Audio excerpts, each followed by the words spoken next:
Tuesday's already off to a great start, Katie. I totally agree. The weather in Chicago is definitely showing up for us. People are up early, walking through the hallways, having their coffee, talking about the things they learned yesterday. Yeah, it's already kind of a buzzy morning. Yeah, it's nice to just walk around. When I was walking around near the hotel yesterday, I just saw so many people wearing Circularity badges and just having a great time. We also had a couple field trips and experiential activities for attendees yesterday, and some more going on today. We had a naturalist walk. Yeah. We had the run that you hosted. We had some yoga going on. Today we have even more wellness sessions on the calendar and on the schedule, as well as some guided networking. So there's just a lot of opportunities for conversation here, and we're about to see so much great conversation taking place on the keynote stage as well. Oh, I'm so glad you brought this up, because I got to talk to one of the keynote speakers backstage just now, Julia from Sway, and what they're doing with seaweed packaging. Like, tell me more, because I actually had a seaweed salad last night with you. Remember? Yes, we did have that seaweed salad, yes. And so, like, the more we can use that, the better. So I'm really interested in what's going on there. I love to see the circularity principles behind turning seaweed into packaging. Same. I'm so curious. I'm really excited and interested about the topic of hopeful leadership. I think that whenever you come to a conference like this, we're a lot of times addressing solutions, but through those solutions, we're talking about the major challenges that all of us are facing as professionals. So I think this refreshing lens of hopefulness is going to be very inspiring for the main stage. I do too. I feel like sometimes hope gets categorized as naive. Yeah. And I find it to be the critical energy and how we show up every day. Yeah. And so, yeah, I agree with you. I think it's a really strong start to the Keynote program to get all of our mindset on how to leverage hope for this work. I think hope is often the catalyst for motivation. At least for me. Yeah, same. Yeah. I also know we get to do a little bit more with the emerging leaders today. Yes. Yeah. So conversations with them will be really interesting. They come from all over, like all industries, all parts of the country, kind of touching into sustainability in a variety of different ways. All points in their careers. Yes. Some are students. Yes. Which is really nice to see, because when I was an emerging leader, I came in my senior year of college, and it was truly one of the best things I did, and it was such a catalyst for me. So it's been so nice to talk to the emerging leaders. We had 2 of them sitting right here with us on Livestream Hub, and we're going to have quite a few others just in different sessions, and past emerging leaders leading and moderating sessions, which is great. And I'm looking forward to some of the other Livestream Hub interviews that we have coming up later today. Oh my gosh, me too. Yeah, we have a number of interviews with corporate leaders, startups, a number of folks on retail and how they're looking at circularity. So those are going to be great conversations too. I agree, Katie. Well, to our audience, thank you so much for tuning in. Our keynotes are just about to start. We're so excited to have you. I'm Nathra. I'm Katie. And you'll be seeing more of us soon. Can't wait. My name is Ben Patel. I'm the Chief Innovation and Science Officer here at WestRock. One thing I think that's unique about WestRock is, remember, we have 4 innovation capabilities: material science, digital, design, and automation, that work together as one team, again, to solve our customers' most important problems. Beauty is a powerful force that moves us. That's why at L'Oréal Group, we create the beauty that uses 85% PET plastic packaging from recycled sources, and 65% of our ingredients that are bio-based or derived from abundant minerals. Reusing or recycling 100% of our industrial water by 2030, and without animal testing since 1989. At L'Oréal Group, we create the beauty that moves the world. At UL Standards and Engagement, we're working for a safer world, one that gives you greater trust in what you use every day. Because at UL Standards and Engagement, all we make is trust.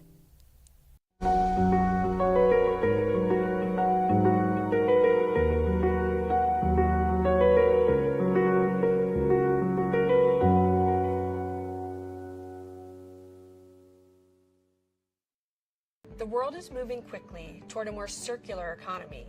We help companies to develop circular business models and seize true first mover advantage in this rapidly emerging business priority.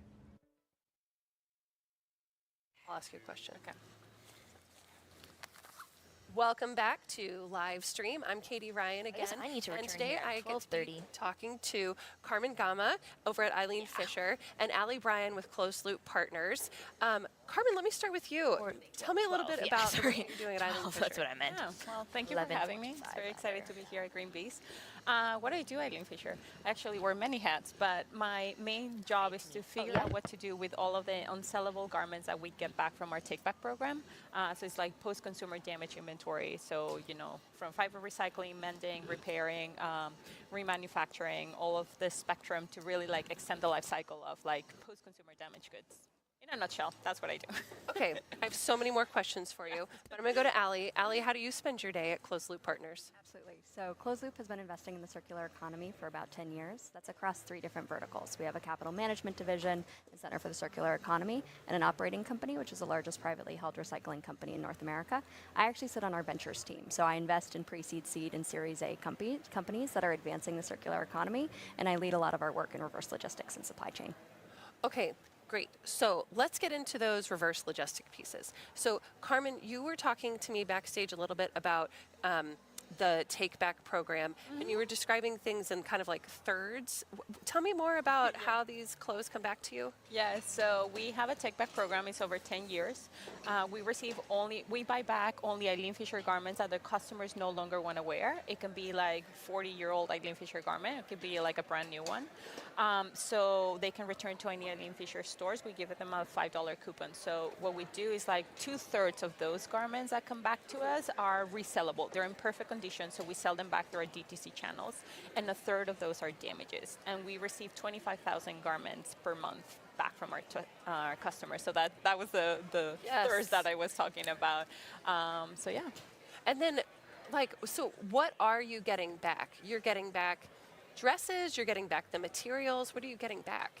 Eileen Fisher has been in business this year 40 years. So we get back garments it's only garment accessories and shoes, right? So literally it can be like a 40-year-old, like beautiful vintage Eileen Fisher garment who's in perfect condition, or it can be literally just the one sock that is like eaten by moths. Like we don't really ask questions. As long as it's Eileen Fisher, we give them a $5 coupon and we get it back, yeah. So interesting. Yeah. Allie, when you say that you get to invest in organizations that are part of the circular economy, do you have any trends that you're seeing of companies coming through, startups coming through that need or are asking for investment? I think there's quite a lot of activity that's happening in supply chain right now as it relates to reverse logistics. And we're seeing a lot of deal flow associated with organizations that are looking to improve the efficiencies of that process. The reality is, with the pandemic, we ended up with a dramatic increase in e-commerce activity, which has resulted in a dramatic increase in commensurate returns. And so 30% of products that are actually sold through e-commerce end up returned, which is compared to 6-7% at a retail store. Wow. When you're talking about that significant of a footprint coming back, that also relates to a huge amount of emissions associated with the transport within that. And it relates to actually getting those products back in market and how quickly can we do that. And so there are organizations at every node within the supply chain trying to improve the consumer experience associated with returns, the actual reverse logistics processes. How are we optimizing around the middle mile to get things returned closer to where you and I actually send them back, get them back on shelf more quickly, get them resold more quickly. And Eileen Fisher is unique in having built a lot of this infrastructure in-house, but there are a lot of retailers that don't actually have those capabilities. And so we see a lot of organizations that are looking to help supplement the work that retailers are trying to do to reduce the cost burden and the environmental burden of their return footprint. So Carmen, knowing the challenges that you face by getting, sometimes it's a barrel full of wool and sometimes it's a belt and the one sock. Yeah. What do you hope that Allie is investing in? Because I'm imagining a lot of your day is problem solving, like, okay, well, I've never gotten this before. Yeah. How do I find a partner who can do something with this? What are your hopes and dreams for the organizations that come up during this time? So many. Okay. I feel like, the Closed Loop Partners is already really investing in infrastructure and technologies that really help support, the post-consumer supply chain. So I think there has been a lot of investment in software, software like resell as software that supports take-back programs. But I feel like we need a lot more investment on actual infrastructure. Because you might have the technology, you might have the software, but if you don't have the logistics of dealing with the actual volume of things that we are getting back from take-back programs, like then all of that technology and all of that software is just not going to be helpful. So I feel like we've really, the same way that you have a supply chain, you know, you have your dye houses, you have your mills, you have the crops, like you have all of these players. Yes. We need that at the end of life. Yes, yes. And once we have that established, then we will be able to streamline these operations, and more companies are going to be able to be part of the circular economy. Right now, we are all trying to figure out who are the key players, where is the unit economic of working with all of these different players, and you know, what's the financial value of doing this. So yeah, I mean, they're already doing it. I think we just need more infrastructure investment. Okay, so how are these companies talking about the financial benefit to a company? Because sure, this is definitely what we want to do. Nobody wants to waste. And unless there's dollars on the other side of it, like it's not going to happen at scale or speed or at all. Yeah. What are some of the kind of like business metrics, levers that these organizations are coming to you with? So a couple of things. One, I would say the actual returns process in its current format is costing organizations up to 50-60% of the retail cost of the garment in a lot of instances. And so we're seeing a lot of retailers that are saying the cost burden associated with taking returns, period, is not worth it to me. I don't know how many folks who are listening in have gotten the like, actually we don't want you to return that, keep it in your apartment. That is an increasingly common part of the supply chain, and that's a really challenging part for what is resulting in circularity, and it's because of the cost base associated with the returns infrastructure. So there's a huge amount of saving opportunity associated with able to return those products more efficiently. That's just not the skill set of a lot of our logistics providers today. And so we're invested in an organization called PhilLogic. Carmen and I will be speaking on a panel with the CEO of that company later today, and they operate at the middle mile. And so what they do is they take underutilized spaces in shopping malls, they turn it into a reverse logistics hub, and actually a forward freight hub as well. And now instead of your return ending up in the middle of the country, having to go through probably 2-3 times as many touch points within the supply chain, it's getting returned, reprocessed closer to the point of resale, and that significantly cuts costs associated with it. The other piece that I think folks need to be spending some time thinking about is one of the reasons we end up with so many of these returns is because maybe the fit's not great, we're overproducing to demand, and so we've set up a structure where individuals are really comfortable saying, oh, it wasn't the right fit, we're going to send it back. There are a lot of folks that are innovating around solutions to improve the fit up front, provide for virtual try-on capabilities, or actually allow for better demand and supply matching at the level of the manufacturer. And so that's another piece where we're seeing a lot of interesting innovations that can result in significant cost downs, because if you don't produce as much, then you're not going to have as much that necessarily gets returned. The costs associated with the returns can be more manageable, and your customers are happier. And so there's a lot of boxes that are ticked for all folks across the supply chain. I like that so much because I could definitely picture kind of having a more concierge feel and resulting in less returns. Because absolutely, like, especially if I'm buying like pants for my kids, like until they put it on their body, they just don't know. Yeah.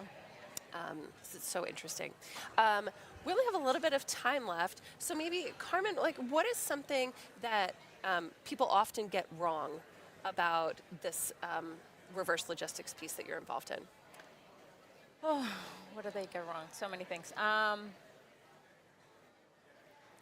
I think, first of all, talking from take-back programs, right, like the post-consumer goods, I feel like a lot of companies they all want to establish a take-back program. Yes. Right? They're like, okay, let's just start collecting everything back from our, but like, they actually need to start thinking more about the first life, right?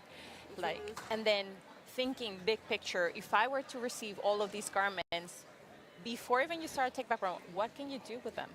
Right? Don't even start a take-back program before you even thinking like, what can I do with them? Right. Will I be able to repair them, resell them, if I ever recycle them? What is it? And from there, like, start strategy. But I feel like I see a lot of companies like coming to me. It's like, okay, I want to start a take-back program. I'm like, whoa, step back a little bit and think about it. All of the logistics of who are your partners? Are you doing in-house? And it's a lot. So I feel like people, it's just very easy to jump into this idea without really thinking through. And then, Allie, you know, what should we be excited about? What is coming? I think there's a lot of really interesting innovations that are now starting to happen in infrastructure. And so I would say the middle mile solutions are one example of that. The folks working directly with manufacturers instead of going through brands is also a huge value add there. And then lastly, we're recycling. out of time. Carmen and Allie, you are wonderful. We'll see you later. Yes, thank you for having us. Thanks so much. Today, at America's beverage companies, our bottles might still look the same, but they can be remade in a whole new way.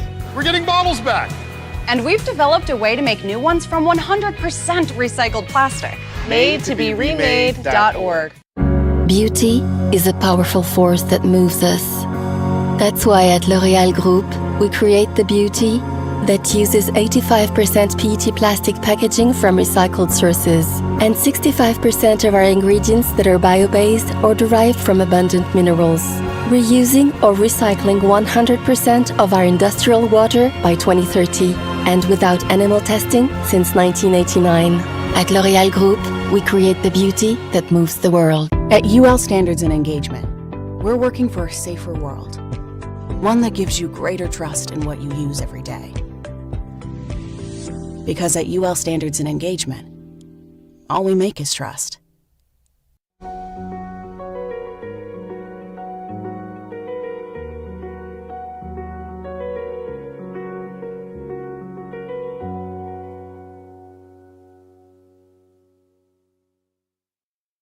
The world is moving quickly toward a more circular economy.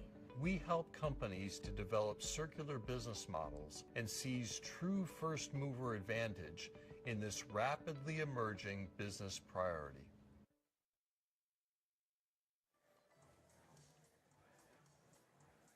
Welcome back. I'm very excited to talk to you because I have Adam Lusby here. Adam Lusby works for Regenerate. Oh my gosh, Regenerate. Regenerate. Oh my gosh, we're going to say it 3 times. Regenerate, regenerate, regenerate. Adam, thank you so much for being here today. Well, thank you for having me. Tell me a little bit about the work that you do. Yeah, so Regenerate was born out of a desire to really push forward the idea of the circular economy.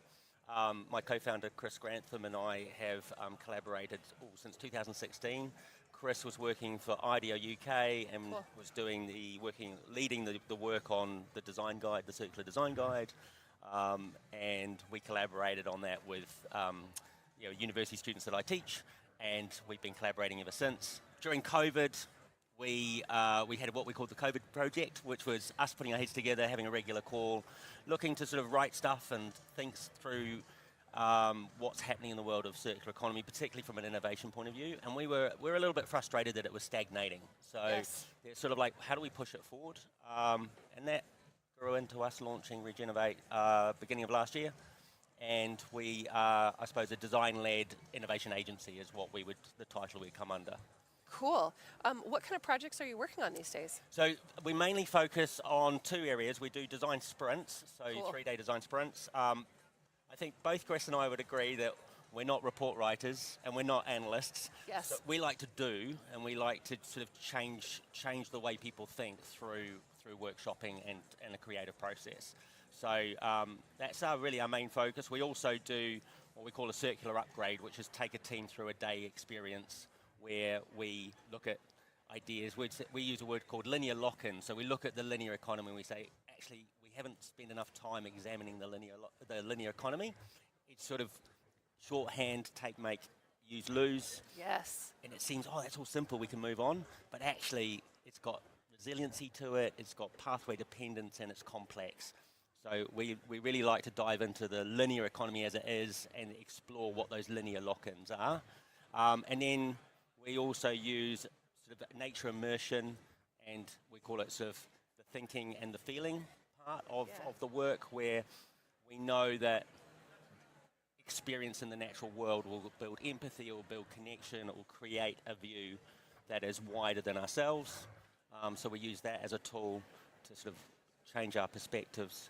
And then we talk about how do we think about the economics of circular economy, because they again can be a little bit, there's still a lot of work in that area to be done.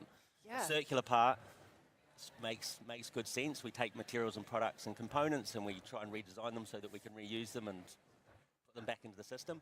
But what's the value picture of that is a piece that Chris and I have been working on so that we can bring that to the fore. Well, I want to just sneak into one of your design sprint sessions. It sounds fascinating.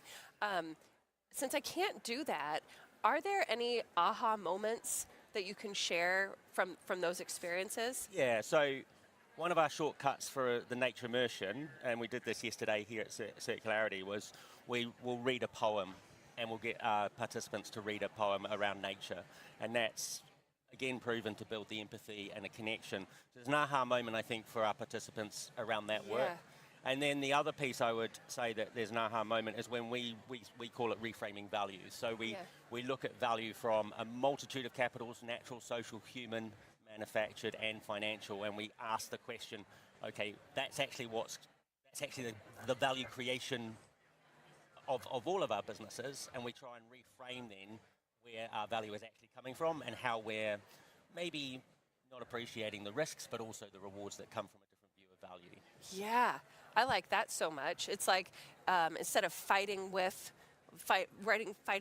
financials, fighting against capitalism, you know, how do you work within those systems to still like make the world that we're trying to build? Yes, definitely. Well, I have to say, this is a unique value proposition. Is there any, like, your one line of advice to an organization that is looking to get into this work? I think the one line is we've got to work on ourselves and our organizations more. So we've got to, one of the things we would like to see more of is more time put aside for colleagues to work on circular economy, because time is actually the thing that's stopping us rethinking. And so that's what I would encourage, is more time within an organization thinking about this work. Well, you've heard it from Adam. Thank you. The world is moving quickly toward a more circular economy.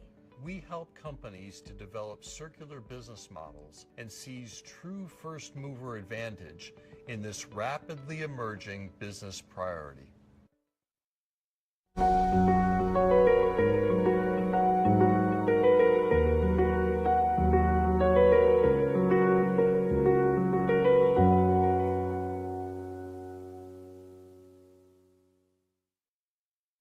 Beauty is a powerful force that moves us. That's why at L'Oréal Group, we create the beauty that uses 85% PET plastic packaging from recycled sources and 65% of our ingredients that are bio-based or derived from abundant minerals.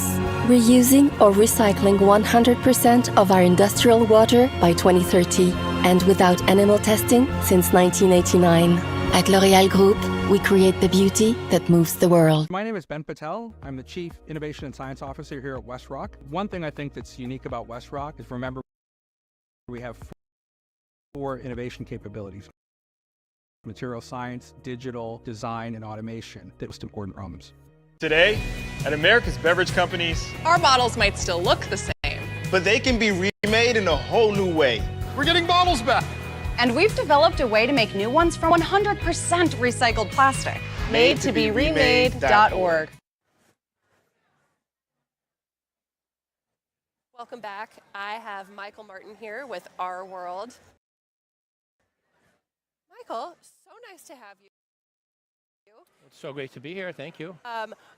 I know I see the R cups around. Tell me a little bit about Our World, the bigger picture. So Our World is the company that started in 2017 to build the national reuse movement. And we're doing it by building the national infrastructure and platform for the reuse economy. So what does that mean? Yes. A bunch of things. First of all, I have an amazing team of staff, really committed senior people who are covering everything. And what we do is we build wash hubs and economic development zones. Okay. We hire people that need some help getting back on their feet, provide training, and then we provide reuse services for cups and serveware wherever single-use items are used. And that consists of literally hundreds of steps, but from a client standpoint, it's the same as single-use. We drop off items, and then we pick up dirties and take them away. And it's where we have eliminated over 50 tons of plastic from being produced. We have operated, we're operating currently at 200 locations around the country. We have 100% of our clients are references for us. That's the biggest challenge, is people don't understand reuse. And there's this imagination gap because we've all been trained that single use is great. And as we're all finding out, it's not great. Huge CO2 implications, water implications, toxin, all that sort of stuff. So we are really working to build the infrastructure that is most sustainable, most effective, We're operating in 7 markets officially right now. We're in Seattle, San Francisco, Los Angeles, Las Vegas, Denver, Minneapolis, and DC. And there's about 10 other markets we're going to be expanding into soon. I have to say, even though you're describing to me the work that you do, it still almost seems impossible. Like, it makes me very excited. You have an imagination gap too. Oh my God. I mean, it's so sad, right? You would think that it's not really possible. Like, sure, somebody's just going to pick these up and then we'll do it again. But you're doing it. We're doing it in a huge way. And as far as movement building, what we're doing is, because I've worked for 30 years being the guy that greens the music industry, I have connections with a lot of influencers. So what we're getting artists to actually put reuse into their contracts to get facilities to do reuse. For example, Rolling Stones will be doing some stadiums because the Stones want reuse to be done. Maggie Rogers, AJR, a bunch of bands like that, Billie Eilish. So that's part of the movement building. We also work collaboratively. Like, we will wash any other reuse companies or people want to have their own serveware that they want washed. We'll do that. Basically, we want to make it so easy that people don't have to use single use anymore. Who are the people that you're talking to within organizations that move this along? Is it the facilities people? Is it the sustainability people? Who are you often working with? All of the above. One of the reasons why I'm losing my hair is because of that. There's, we deal with operations, you deal with concessions, you deal with security, guest services, maintenance, sometimes partnerships, and sustainability people. And what's great is that, and this is why I say we have 99% retention of our clients. One client sort of had financial problems and still is a reference for us, but is because once you do it, it's like a no-brainer. And I go, why didn't we do it before? Yes. And so the name of the game for us, and I appreciate the opportunity to talk on this, is to let people know it works, it's easy, it's powerful. Guests love it, servers love it, because cups don't stick together. The planet loves it. Yes. So it's like a win-win-win. It's just a matter of how do we shift cultural awareness about that single use is a bad idea. It's kind of interesting because we do this with other products, like all the sheets at the hotels, like we just wash those and reuse those too. So I have to say, having it at the event has been great. People have been coming up, they love it. It's really great. We've eliminated all the single-use waste here. I mean, the biggest challenge we have really is, one of the big obstacles besides inertia is misinformation. Yes. I don't know if you're familiar with the report that Upstream did, a life cycle analysis, and this freaks people out because if you want to do the right thing for the environment, the best thing to do is reuse. Next worst is single-use plastic. Next worst is compostable, and the worst is aluminum. People think these last two are the best, but they're the worst things you can do. Okay, those are the kinds of insights that we wanted to hear. There you go. They're Finally got to it in the last 10 seconds. Things to avoid. Well, Michael, you get to be with us for the closing. So again, Michael Martin here today with Our World. It's fantastic. And now we are going to head over back to the keynote stage. So exciting. I know. So I don't know if you got to see any of the keynotes yesterday. Yeah, I'm sure you amazing. did. Well, I think we're in for a treat today. John will kick it off pretty soon. John's got another flashy outfit that really shows his full personality, which too. I love. Red shoes. Yeah. Yeah, it's important. Yeah. Yes. They're those sustainably done shoes that are so famous. And he got a really cute little circularity tag to go on those. So make sure to compliment John the next time you see him. But otherwise, I think the keynotes today are going to be good. I'm watching all the people fill in. We've probably got 1,000 chairs in here that people are starting to fill in. Of course, this is a time where you see old friends. Yes. Do you prefer to sit in the front? What's your preferred keynote No, I'm spot? sort of back. Yeah. Where's the red carpet streaming? It's Out there, happening okay. out there. Good. We had to limit. We had to limit that piece. A lot of paparazzi here, so I get it. Yeah. Yeah, what we're here is for the cause. Yeah, and not just for the pictures. Well, let's go do it. Keynotes Day 2.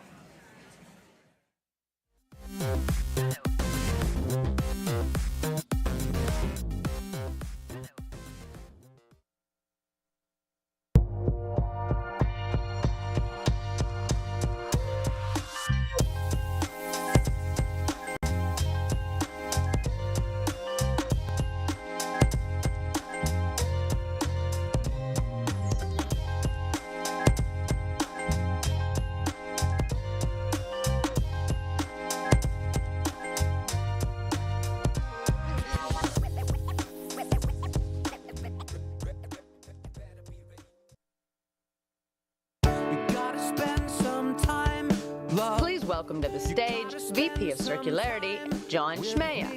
And I know that you'll find love. I will possess your heart. Good morning, everyone. File in, find a seat. Plenty of space. I know people are doing a lot of networking, so I understand the tardiness. Hello again. How's everybody doing this morning? All right. First of all, I wanted to start with a quick unscheduled shout out to my home state of Minnesota for being the 5th state to pass packaging EPR just this week. Very excited about that. Now, yesterday on this keynote stage, we focused a lot on the individual, how they maintain hope and motivation during this hard work that we're all doing. As promised, today's program is going to focus in a little bit more on the collective. How do we pool our knowledge, experience, our creativity to move faster, further together? Now, over the last decade, we've seen a steady increase from corporations, governments, nonprofits in the interest in the circular economy. The excitement about the shift to circularity is definitely real, but as with any new area of work, sustained progress can be difficult to maintain.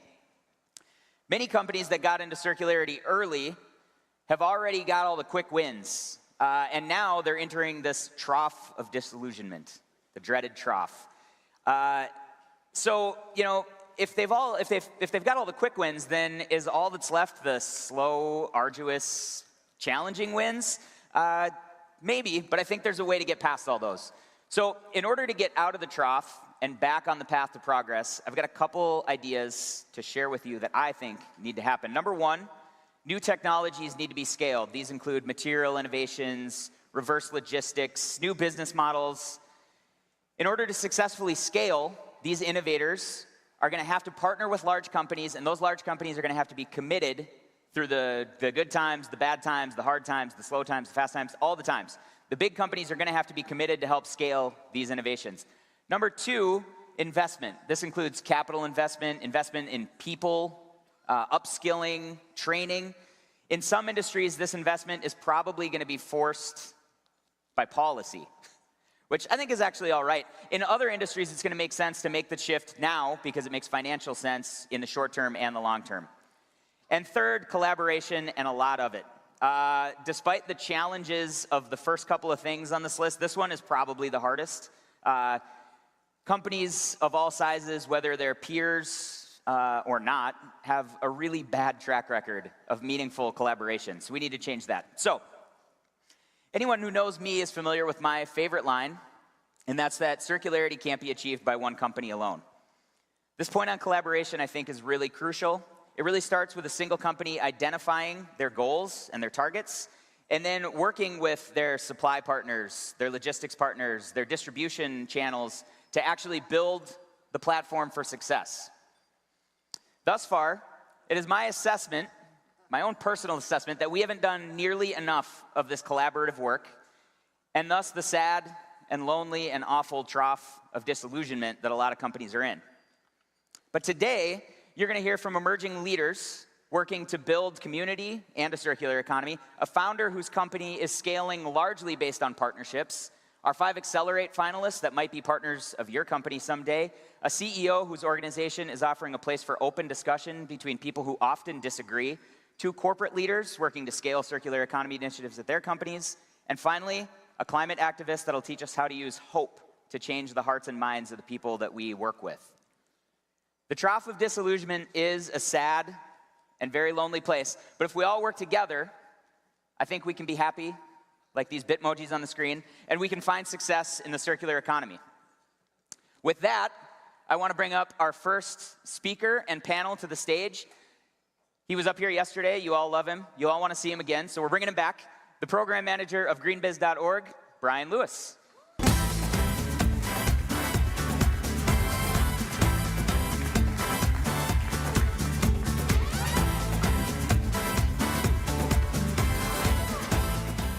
Hello, Circularity. So excited to be back. One of the best parts about my job is that I get an opportunity to be in community with some amazing young professionals of color, 2 of which we have here on our stage here today. And we're going to talk a little bit about youth perspectives, emerging perspectives towards that shift in the circular economy, okay? And so as emerging young leaders of color who hail from communities who are, in many respects, deeply impacted by wasteful industry and broken systems, it's important that we know that the time is now for us to shift from extraction to regeneration. And we are driven by the urgency that we know is going to be required and is necessary for us to stem the tide of climate change and to produce a truly just and equitable transition. And so, joining me in discussion today are two of our amazing emerging young leaders from the Circularity 24 cohort. We have Drexler Etram, or Drex. She's a Master of Science student in Sustainability Management at Columbia University's School for Professional Studies, where she brings a focus on deeply understanding the interconnectedness between environmental and social issues. And in addition, we also have Anjali Malpani, who is a Senior Business Partnerships Manager for Repurpose Global, where she specializes in helping consumer packaged goods companies take decisive action on plastic waste, work towards their sustainability goals in packaging, and effectively communicate their efforts to stakeholders. I'm so excited. Please welcome them to the stage.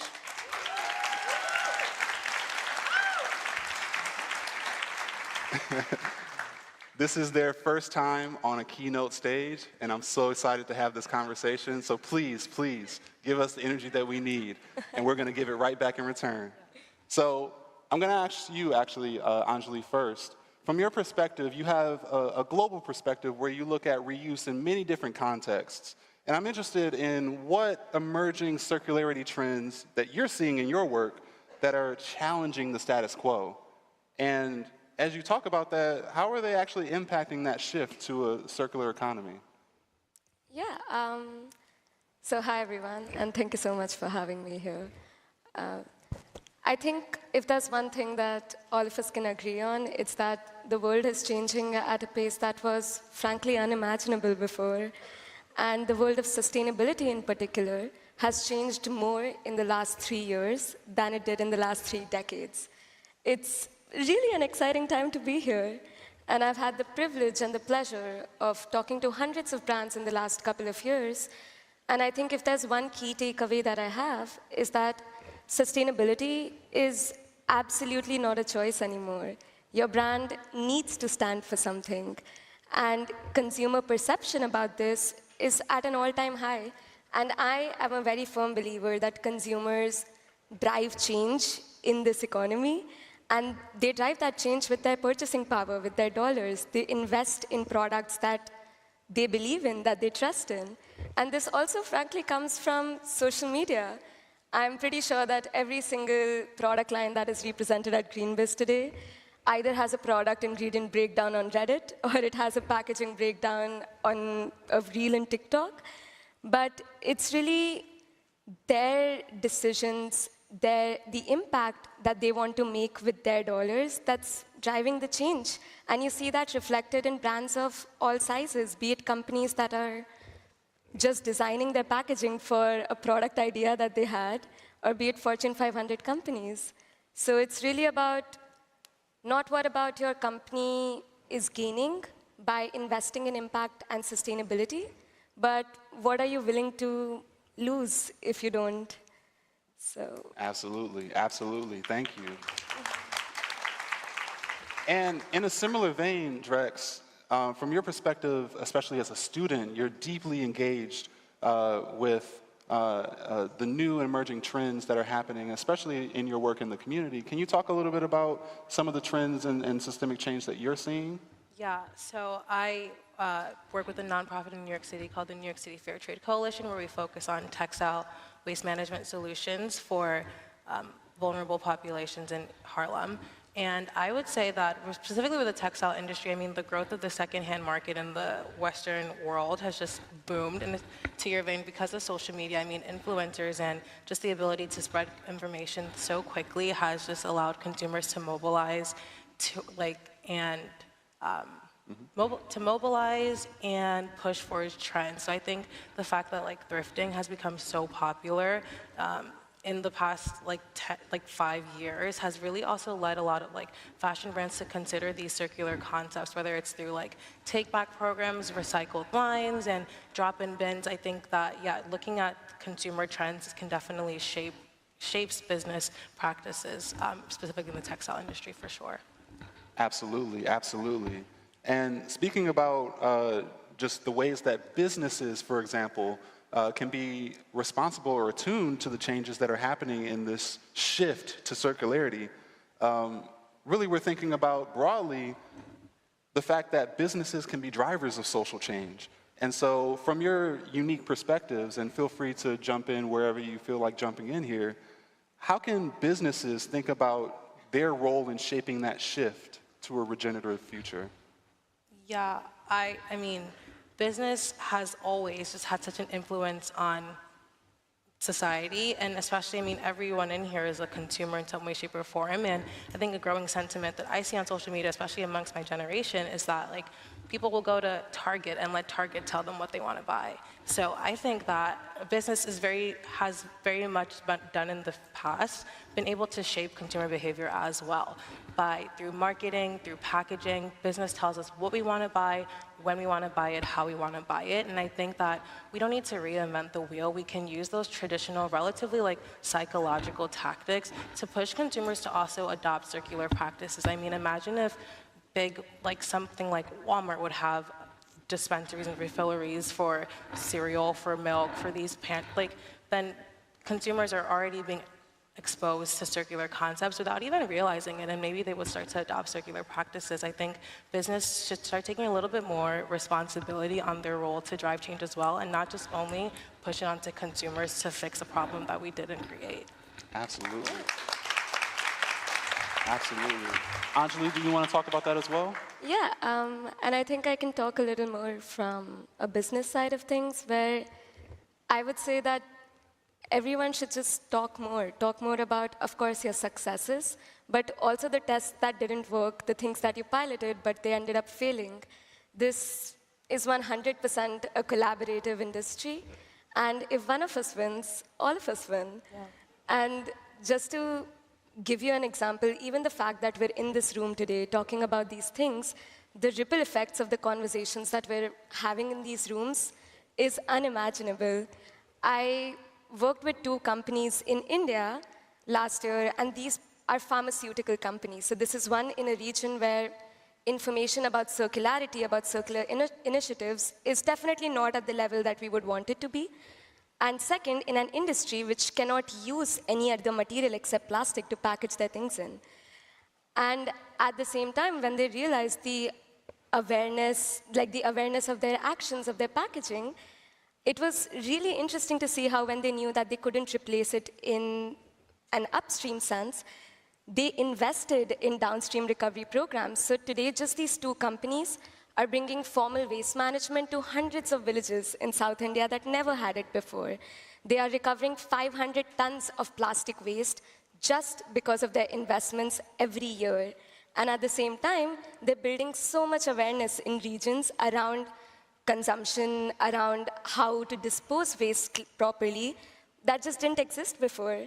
And that is what really drives change. And what really excites me is that there are so many of us here, so the collective power that we have to bring that change, both as consumers and as companies, is tremendous. I think it's really fascinating to think about. Absolutely, absolutely. And so what I'm hearing is business can be a driver of change, and that we don't necessarily need to just wait on policy or government to be the main driver, the influencers that push us in that direction, but we can actually take a responsibility as organizations and businesses and as an economy to actually make those consumer shifts ourselves.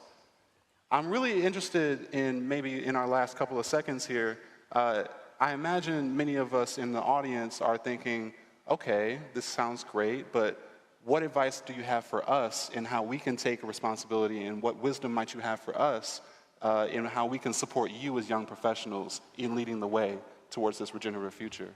In a couple of seconds, what do you think? I think it's progress over perfection, always. Just not letting that idea of a perfect solution stop you from making small steps.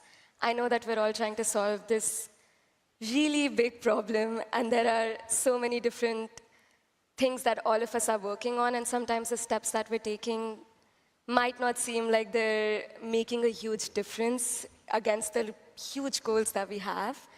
But I'll be 40 in 2040, and I think the work that we're doing in the industry, the work that every single one of us is doing here today, will make it a different world, a radically different world that we probably can't imagine.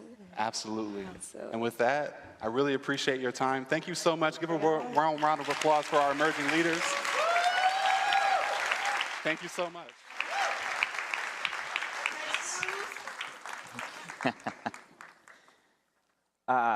Wow, that was amazing. Thanks to Drexler and Anjali. Yesterday at this time, they had no idea they were going to be doing that. So amazing that they were able to step in, and thanks to Brian for also stepping in. The Emerging Leaders, again, one of my favorite programs, even though annually they make me feel pretty bad about the person I was in my 20s and early 30s. With that, I'd like to welcome our next speaker to the stage. Julia Marsh is the co-founder and CEO of Sway, a clean tech company scaling seaweed-based home compostable packaging. For anyone that spends any time in LinkedIn, you've probably seen a lot of great content, videos, pictures, news about Sway recently. They've been just absolutely blowing up. So please welcome Julia Marsh of Sway to the stage. Hi, friends. So many people here. Oh my gosh. I'm so happy to be here today amongst friends because, well, I was going to start my talk by saying many of us have been envisioning, I think all of us have been envisioning a paradigm shift away from extractive supply chains. I don't even need to tell you. But what's special is that it's no longer a question of what if. We know that a new material future is possible where we source clean materials from nature that can return to nature. Material innovators around the world are rising to the occasion. Many of you know Ecovative in the US is using mycelium to replace styrofoam that returns to Earth after use. Over in the UK, Ponda is using wetland regenerating cattail fluff to repair and replace synthetic down. Over in Australia, Great Wrap is using chip waste to create replacements for cling film. And over in Estonia, Woola is using waste wool to replace bubble wrap. Seaweed, shrimp shells, coffee grounds, coconut husks, microbes, pea protein, ag waste, grasses, bamboo, microalgae, and more present viable pathways to a cleaner, biologically circular future. Of course, none of these materials are without their challenges, but the upside is huge, right? Rather than degrading our planet, regenerative feedstocks offer a pathway to a world where replacements for petroplastics can actively nourish ecosystems. And the great thing is, the technologies are already here. In fact, many of them are here in the room with us today. All we have to do is scale them. We know scale is the challenge to be solved. So today I'm here to introduce you to my California-based materials startup, Sway, which is a part of this movement, and how we have specifically focused on scale. Over the past 3.5 years that we've existed, our team has gone through hundreds of formulations with incredibly challenging criteria. And just a couple months ago, we unveiled our new age materials produced with traditional infrastructure. In fact, here it is. Thermoplastic seaweed, or as we like to call it, TPC for short. This is a patented technology designed to mesh seamlessly with existing plastic manufacturing, enabling a streamlined path to impact at scale. TPC can melt and flow wherever plastic goes, but it can also be loaded in high percentages into other compostable polymers to create a myriad of products, including TPC Flex, which is a durable, lightweight, moisture-resistant, printable, home-compostable, flexible film. And TPC Flex marks the first time that seaweed could actually replace traditional flexible bags, wrappers, pouches at scale. We've also launched First Wave, which is a totally transparent, rapidly degradable film that's great for use cases like product windows and sachets. I'll show you some. And now, with this portfolio of materials, we're servicing a broad array of markets: personal care, fashion, home goods, grocery. Last year, Sway won first place in the Tom Ford Plastic Innovation Prize, organized by Lonely Whale. And as a result, they teed up incredible pilot opportunities with Herman Miller, J. Crew, Burton. Sway materials are now offered to the public via our partners at EcoEnclose. So any of you right now could go and order 25 First Wave windowed seaweed boxes to put your cookies or your candles in. And these boxes are really easy to customize. We did a collaboration with the swimwear brand Le Club, where we created this beautiful circular window, and this is a fully bio-based solution. We're also really focused on scaling up TPC Flex for mass release, focused mainly on poly bags for the fashion industry to start, and we're manufacturing thousands of linear feet of TPC Flex next month to service those larger brands. Now, because I really like you guys, and I trust every single one of you, I'm going to show you a video I took in Sway Labs earlier this week. The mechanical properties are looking pretty good. This is a very formal test, you can see. It's strong. But the strength of our solution isn't just about its performance. It's about the greater possible impact. Sway materials enable regeneration from sea to soil. Oceans are our largest carbon sink, followed only by soil, or followed next by soil. So we need to protect them both. Let's start with the sea. Why do we use seaweed? Well, for those of you who are familiar with seaweed, you know that it's quite stretchy. You can imagine why it might make a good replacement for plastic. It's flexible because it's spent millennia swaying in the ocean tide. And as a result, there are these natural polymers that are found across more than 10,000 species of seaweed that can be used to replace plastic because they have innate gelling properties. We also love seaweed because when responsibly cultivated, it is very low impact. You don't need arable land. You don't need fresh water. You don't need pesticides. And it grows at a rate 20 to 30 times faster than corn or sugarcane. It's also abundant. It grows on every coastline in the world. And in addition to that, there are positive benefits. I mean, seaweed does provide us with nearly half of Earth's oxygen. It's a food source for billions of people. It's habitat for thousands of species. And seaweed naturally sequesters 173 million metric tons of CO2 annually. It's pretty good. So the theory is, by working with this vetted network of ocean farms, which help ensure the balance of these ecosystems, Sway can actually expand the positive benefits of seaweed with scale. In short, more seaweed, healthier oceans. That's the theory. From sea to soil. All of our materials are designed to last only as long as they're needed and decompose rapidly into home or industrial compost environments. And I know there are skeptics in the audience. So why is it that we've optimized for compostability? Well, there's lots of perks. These are three. Compostability enables individual action. Home compostability is the only end of life that you can see happen right before your eyes, especially in an era of consumer skepticism. Second, it can be a recovery pathway for non-recyclable plastics or materials that are contaminated with food. And more composting behavior means more compost. And more compost means more opportunity to sequester carbon in the process. Now, if any of this is interesting to you, I have some opportunities to help. They're generally vague because I've gone on too long, but I'd love to talk with you about them later on. First, supply chain folks, let's standardize reliable, traceable sourcing. Buying across the value chain is going to make this way more impactful. Second, policy folks, we know that not everyone has access to municipal composting. We would love to expand access via infrastructure. Communications folks, my darlings, let us communicate more clearly with the consumer via better labeling. These are some that Sway really likes, but we can get creative with beautiful copy. And then everyone, I think this goes without saying, but let's really support a strong UN Global Plastics Treaty that carves out space for biomaterials in a big way. While there will be no silver bullet, today we're no longer at the point of asking, what if? We founded Sway with the belief that the past can be an engine for the future, and we're already proving that that's true by partnering with legacy industry. Thank you so much for your time and allowing me to share our role in this. We invite you to join us on our mission to sway the future. Thank you.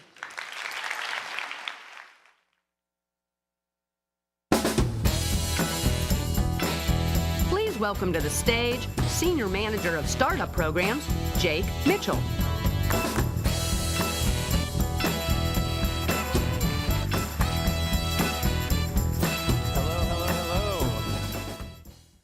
Welcome to Accelerate at Circularity 24. I'm Jake Mitchell, Senior Manager of Startup Programs with Greenbiz. Circular economy entrepreneurs are shaping the future of every industry, reframing how we think about design and the way in which we secure the supply of our raw materials. These entrepreneurs are literally dedicating their lives and careers to forging a smarter, circular economy while pushing industry giants to change their own business practices.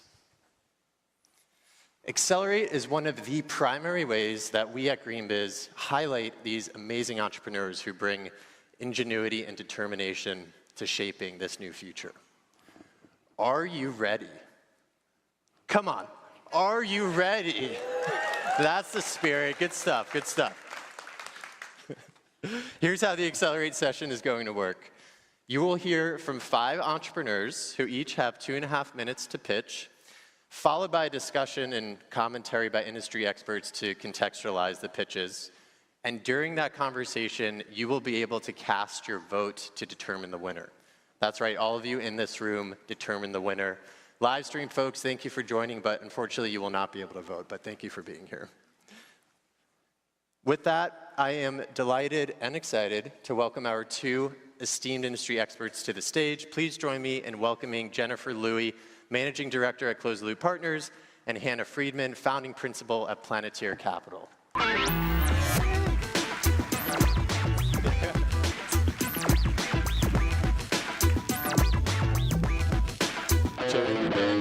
thank you so much for being here. I'm excited to hear your perspectives after all these pitches.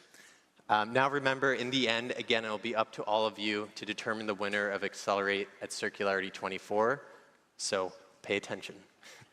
Let's get started with our first pitch. Please welcome Yael Shamer, co-founder and CCO at Tulu.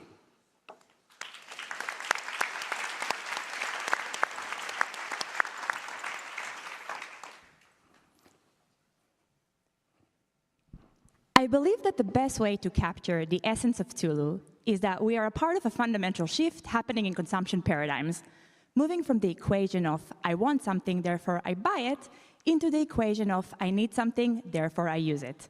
Now this change is happening regardless of Tulu. We're not big enough yet. The best and most evident example is transportation. People used to own cars because ownership itself had value. How I think of myself as a car owner, how society perceives me as a car owner. Gen Z and millennials don't think that way. A car is a means to get us from point A to point B. And as long as I can get it in an affordable and convenient solution, ownership becomes a constraint. In Tulu, we are accelerating this already existing mindset, and we're saying that everything in our daily lives can become a service. I need to clean, I have a vacuum cleaner. I need to host, I have a projector. I need to jump to the supermarket, I have an e-scooter. Now, for this to be really successful, it has to be extremely convenient. I need something, I have it now. We figured that we had to eliminate the distance between the user and the product and offer the product in what we call the last foot solution, where is people work, live, and play in their buildings.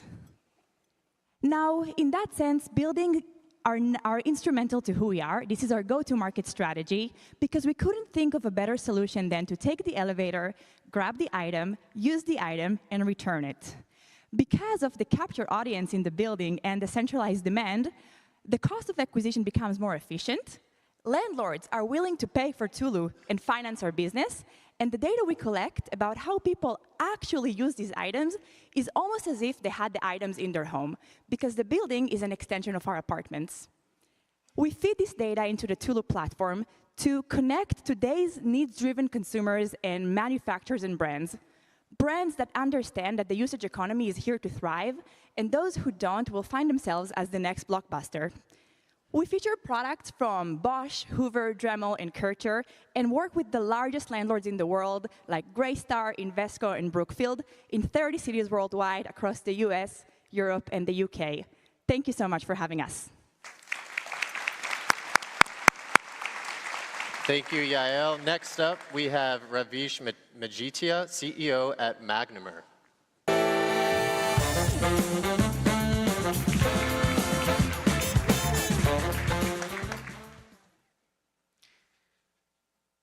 Today, I want to talk about the perception that consumers have, that plastic recycling just does not work. You see, packaging, which is most plastics, are designed for functionality, for aesthetics. They are distributed to us consumers through CPG brands. And we as consumers put this packaging in the blue bin, but there's just some bad feeling that things are not working right. Why is that? And indeed, there's a reality that packaging is not designed for recycling. There's a desperate need today in the industry for recyclable packaging design solutions that are cost-effective and they are scalable. When it comes to recycling, sorting is key. And most packaging on the market today is just not designed to be sort, at least intentionally. This is the problem that Magnomer is addressing. Magnomer has introduced a suite of patented printable coatings that can be printed on any flexible film. They are food safe, they are transparent, but more importantly, they impart magnetization, which allows packaging to be sorted. Take films like labels on bottles. Labels are the biggest impediment to bottle recycling today. Our coatings, which are just printed in line with other colors, a drop-in design, allows recyclers to simply remove problematic labels with otherwise reduced packaging recycling yields. And guess what? They already have magnets. Our coating solution allows recyclers to remove contamination, increasing recycling yields without disrupting their processes, and getting back bottles to circular economy. This technology can be applied to a wide variety of packaging formats, ranging from labels to packaging, multi-layer packaging, but we are focused currently on shrink sleeve labels. We are the biggest impediment to PET recycling today.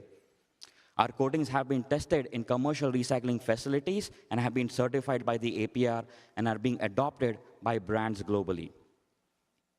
Magnomer is a team of chemists and entrepreneurs who are very intrigued by the idea that packaging design can impact recyclability. And we are developing a solution and delivering a solution to market that does it at scale and in a cost-effective way through our coatings. Thank you very much. Thank you, Ravish. Next up, we have Michael Riedijk, CEO at Lucent Bio.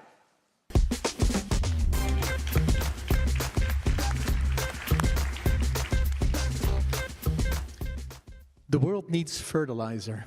Without it, half the world population would not be fed today. Governments try to make agriculture more sustainable by introducing fertilizer reduction regulations and banning microplastics in fertilizer coatings. This is what's driving Lucent Bio. We are on a mission to decarbonize agriculture and support the transition to sustainability with new fertilizer products and coatings. Over the last 6 years, our team have developed a new type of fertilizer platform that upcycles crop waste into high-value fertilizer products.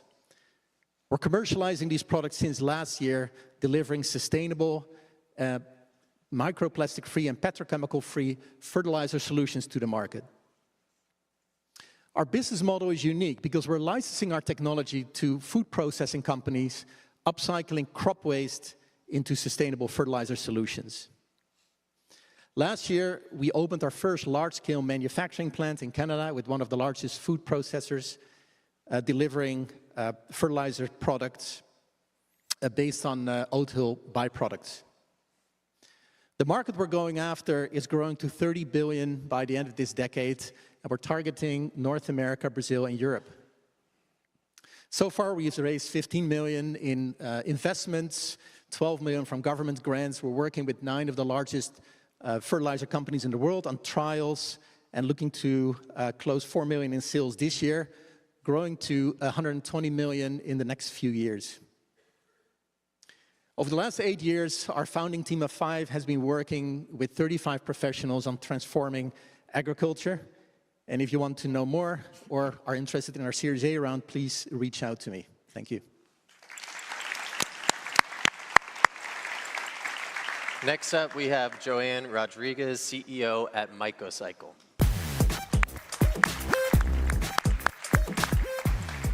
Hi, I'm Joanne Rodriguez, the founder and CEO of Mycocycle. We are decarbonizing the construction material supply chain in concert with nature. 11% of all of the world's greenhouse gas emissions come from materials in the built environment.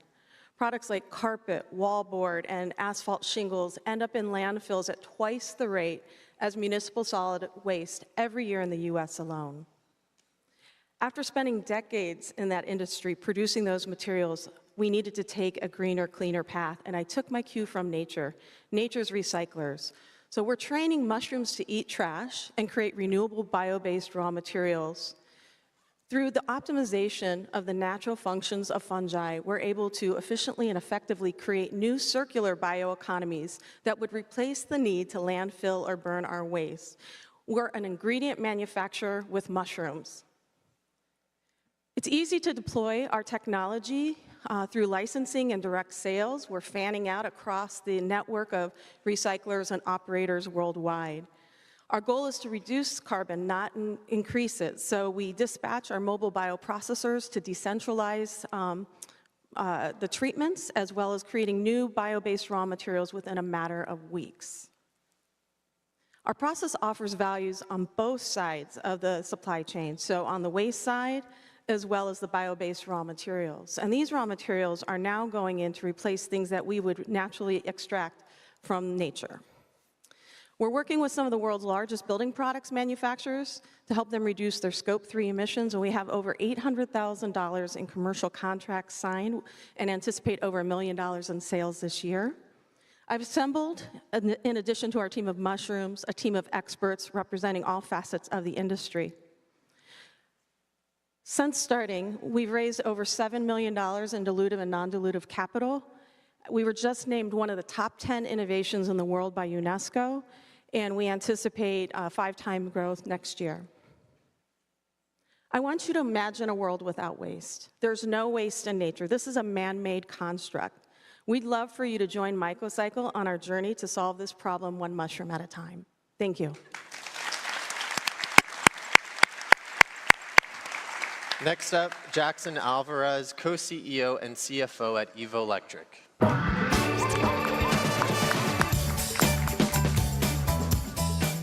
Imagine a child covering their face because of the smog of trucks and buses around him. That's me growing up in Bogota, Colombia, before I immigrated to the US when I was 12. This is an issue that's happening in cities all around the world, including right here in the US. 335 million commercial vehicles are operating around the world, and 24 million new ones are added each year. Less than 2% of these are zero emissions, and they account for over 30% of all the transportation emissions globally. We have to attack the climate impact and accelerate to go into clean transportation faster. So at Evo Electric, we have a groundbreaking technology that it's conversion kits that take existing diesel trucks and convert them to 100% electric at half the cost of brand new solutions, making it more accessible for fleet owners and operators. Those same operators that are under a lot of pressure to go to zero emissions, and they're trying new trucks that are high cost, can be disruptive to deploy, and they might not be the right tool. But with Evo Electric, we can take their existing fleet and convert it to electric within weeks. They get to take advantage of the operating cost reduction from maintenance and fuel cost savings, and they get to keep the same tool that they already own that really is doing the job, and extend it 10 more years. That's a dream come true for them. And as an example, we work with AB InBev in taking a truck in Mexico City, a 14-year-old one, and making it into a circular EV within 3 weeks. It was put in operation 8 months ago, and it's top performing, ease of use, and very reliable. We get to upcycle also the infrastructure, working with these existing garages and service centers so that they can do the installations and service the vehicles locally. And with 1,000 garages doing 100 vehicles a year, we can do 100,000 vehicles per year, which is comparable to big players, OEMs, but a fraction of the cost because the infrastructure and the people are already deployed. So imagine the impact of converting 1 million vehicles a year. We're on track to doing $3 million in revenue, and we're currently raising $20 million in Series A. So join us today to make clean transportation a reality today. Thank you very much.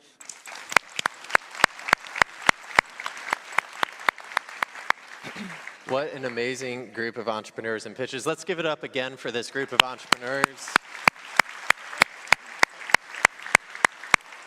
All right, in just a minute, we'll hear from Jen and Hannah to contextualize these pitches and how they fit in the broader circular economy.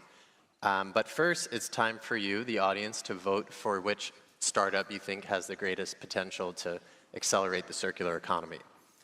So voting will be open for about the next 5 minutes, so get it in pretty soon. So the way you do it is open up the Whova app, the event app, and under the agenda, go to this session, Accelerate at Circularity, click on Polls, and right there you can cast your vote. If someone is having trouble next to you, please help them out and make sure to get your vote in ASAP. All right. Jen and Hannah, here we are. Thanks for being here again. Jen, let's start with you. So Closed Loop Partners invests in circular startups across various sectors, including plastics, fashion, food and ag, and tech. Tell us, one or maybe two tech developments in one of these sectors that has caught your eye of recent that you're excited about. Of course. So I think for us, what we're really seeing and what I'm most interested in, given the debt financing and lending activities that I manage at the firm, is really around transparency when we think about material flows for recyclable materials. So very much interested in what's happening in the AI vision system space, track and trace, digital product passports. We're following all of that pretty closely. Great, thank you. I'm curious, with any of those developments, have you seen any corporate demand for any of these sectors yet, to help plug these startups into corporates? Indeed. One of the portfolio companies that we invested in that's in the AI vision system space, they've just formalized a partnership with a large corporate, which is really exciting. So I think that definitely is a testament to demand in the market. So they're building it and integrating it into their systems as they're deploying it more broadly across the globe. Great. Hannah, over to you. Same question, but around any innovative circular business models that have caught your attention. Certainly. Hilariously, my answer is in part the same. I care a lot about business models and revenue models that are able to stack together multiple different value propositions to have a diversified revenue stream. And so a good example is one of Planetary's portfolio companies, Rely On Energy, which is a company that repurposes second life EV batteries into commercial and industrial stationary storage. So certainly right at the interface of climate meets circularity. And as you could imagine, hilariously, echoing exactly what Jen said, the corporates, the auto OEMs who are putting so much investment into their battery supply chains really, really want those materials back at the end of the day. And so Rely On sells batteries. They sell storage to a rooftop solar provider, for example. That's like revenue stream number one. But revenue stream number two is how do you help a Honda or a Nissan or a BMW ultimately track and trace their batteries, where today they know where kind of less than 10% of their batteries go after that initial point of sale. Interesting. Yeah, thank you for sharing that. And just to go into the pitches from the entrepreneurs today, Hannah, let's start with you. What stood out to you from the pitches we just saw? Well, first of all, congrats to all of these finalists for being through a very competitive process, and thanks to you for pulling this all together.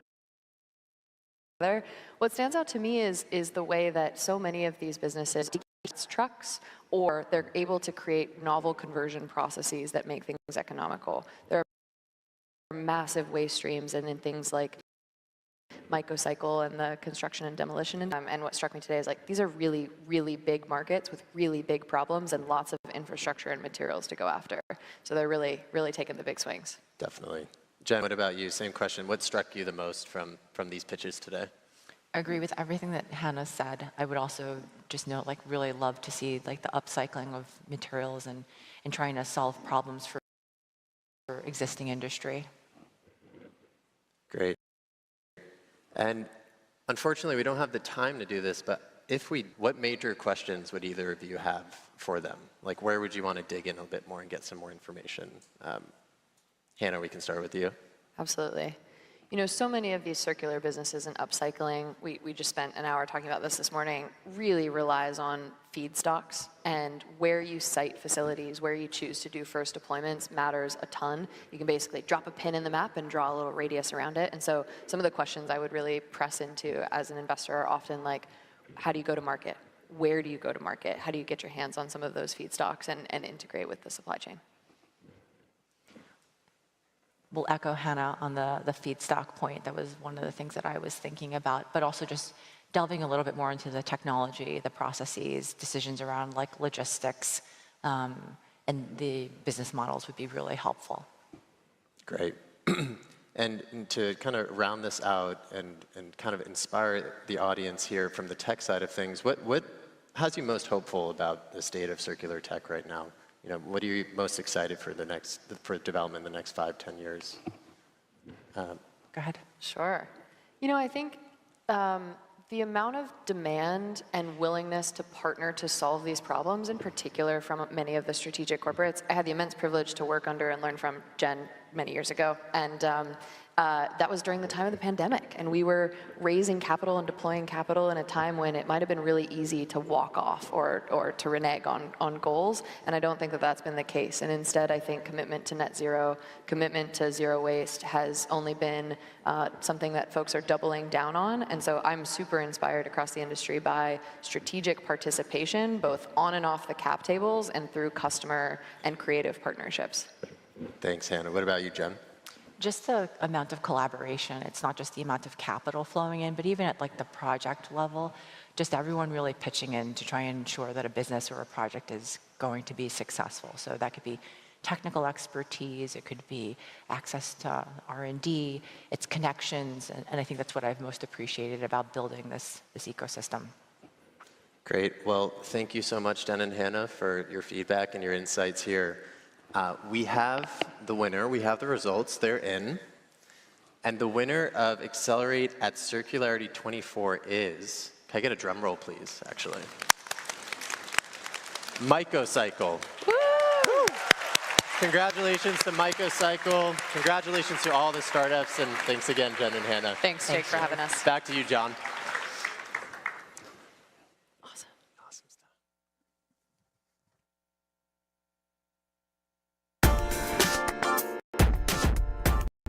Music. All right, congratulations again to Joanne and the team at Mycocycle.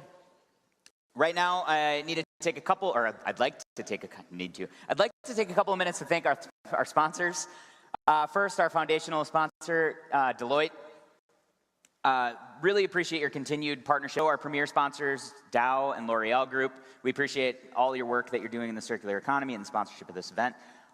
Our sponsors engage in a whole bunch of ways in this event. They participate in breakouts. They have sponsored breakouts. They have VIP events. They do roundtables. They do all kinds of things. It's great to have them. We're very excited about every sponsor we have and so happy to partner with you. Also, speaking of partners, we'd like to thank all of our community and convening partners. These people really co-create quite a bit of our content, and we really wouldn't have the capacity to put on an event like this without their partnership, so thanks to all of them. Also, before we get back to our regular programming, I just want to mention that in this room at 2:30 will be the 2024 Reuses Awards right on this stage. So if you're open from the 2:30 to 4:30 time block, come and check out the Reuses. And the last thing before we get back to our next speaker, I want to give a big shout out to the winners of the US Plastics Pact Innovation Awards. First off is in compostability, Life Made Bioeffects. a certified compostable resin made from renewable materials that can be used in a wide variety of applications, including food containers, takeout boxes, cups, and more. In recyclability, ICPG with their XPP solutions, a recyclable polypropylene extruded roll stock solution to replace polystyrene in form-filled seal applications. Next, in refill, the Good Filling dispensing station, zero waste dispensing technology that allows consumers to bring their own container and dispense only what they need. These stations can dispense liquids, solids, home care products, cleaning products, beverages, you name it. And finally, reuse, IFCO with their vendor-managed inventory system for reusable packaging containers. These are mostly food packaging business to business that can be reused over and over again. So big congratulations to all of the US Plastics Pact winners. If you are in the audience and you want to stand up quick, let's give these people a round of applause. I don't see them because it's really bright in here. Oh, there's one. There's two.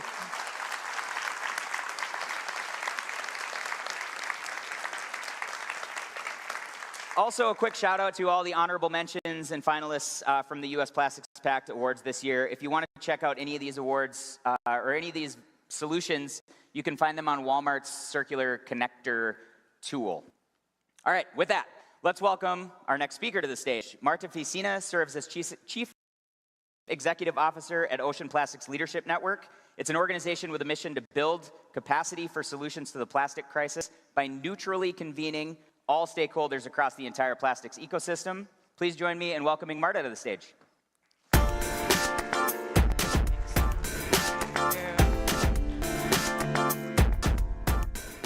Right. Good morning, everyone. So I got 26 slides and 6 minutes, so let's go. A lot to cover here. Okay, so OPLN is a neutral convener since 2019, bringing all sides of the plastic crisis to the table. In 2023, and much more since then, we've been heavily involved in the Global Plastic Pollution Treaty. Last year, we got the ministerial approval from the United Kingdom government to continue the national multi-stakeholder dialogues with an objective to identify cross-sectoral alignment for the UN Treaty on Plastic Pollution. We have also been commissioned by UNEP to work on developing a private sector relational database of the entire plastic ecosystem and their respective association, initiatives, and commitments. So we did this data project recently, right? And we analyzed over 2,500 companies across 18 sectors and 75 subsectors. And the objective of this exercise was really to get a more resolute picture of companies' activities relevant to plastic pollution. And the writing is really on the wall.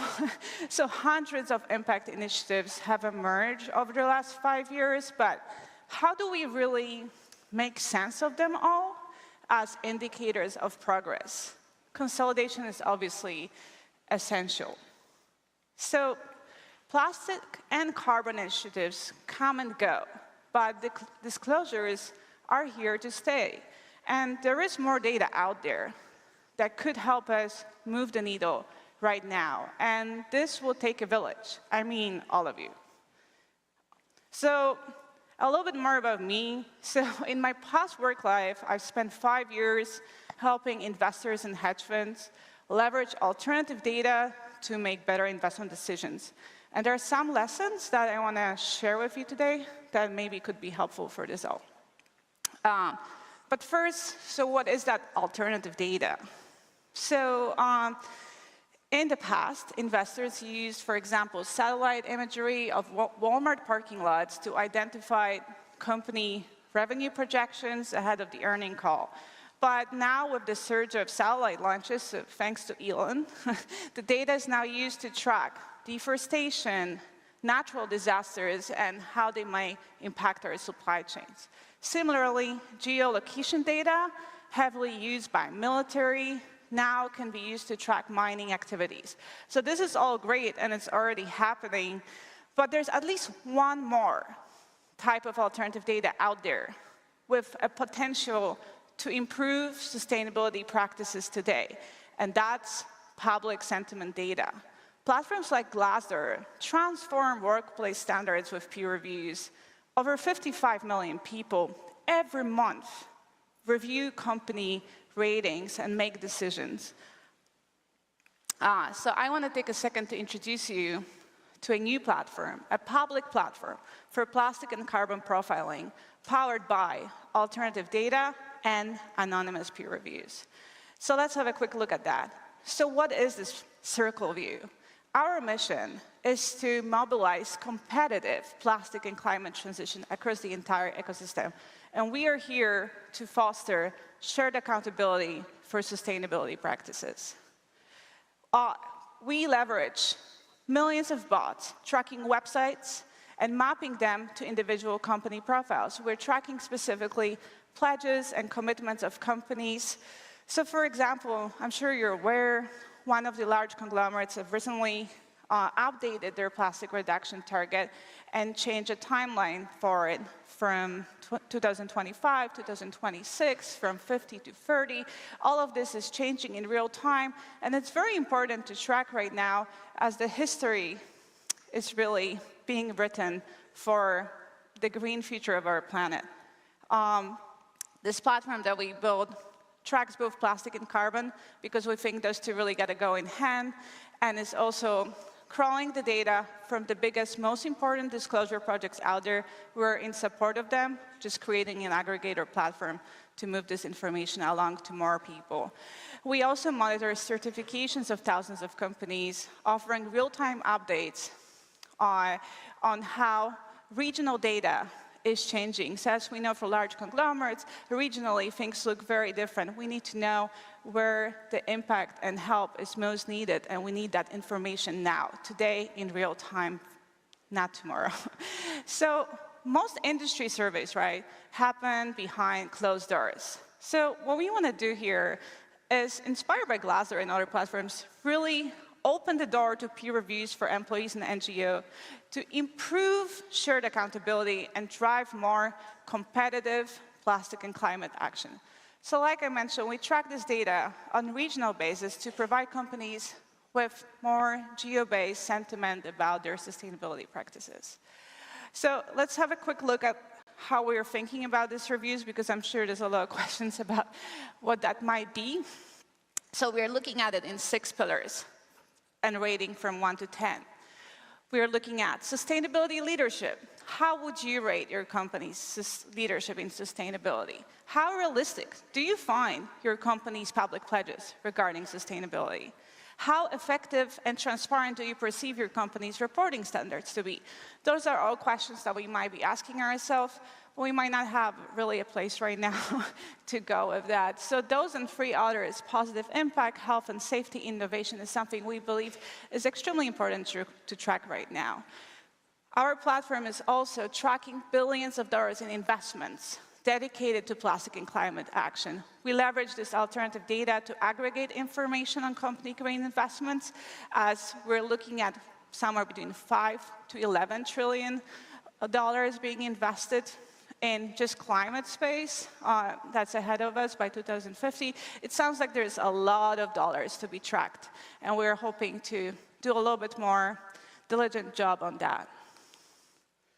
And we also want to empower thousands of companies across sectors, innovators, and everybody out there that want to become engaged stakeholders as SMEs and enhance their profiles and based on publicly available sources. This is an opportunity for them to come forward and have a way to, in a standardized way, express the great work that they are doing. Based on all that information and the wealth of the data, we'll be generating easy-to-understand ratings of level of disclosures, impact, reduction progress, and sentiment data from NGOs and employees. With that in mind, Circle View will go live in conjunction with the INC5 conference in Busan, Korea, later this year. I'm sure many of you guys will be there. So see you there. And This is an open call, really, for contributions to CircleView architecture and data coverage. We know there is so much more out there. Help us understand how to make this easy to understand for everybody else. Thank you so much for your time. Thank you, Marta. All right. Speaking of the plastic pollution crisis, it's important to remember that we all play a role. Our staff here at Greenbiz, especially Jess Koons, Morgan Sigismani, do a really great job of curating a conference with minimal waste to landfill, also finding partners to help us make sure food, compostables, everything is going to the right place and being used in the right way.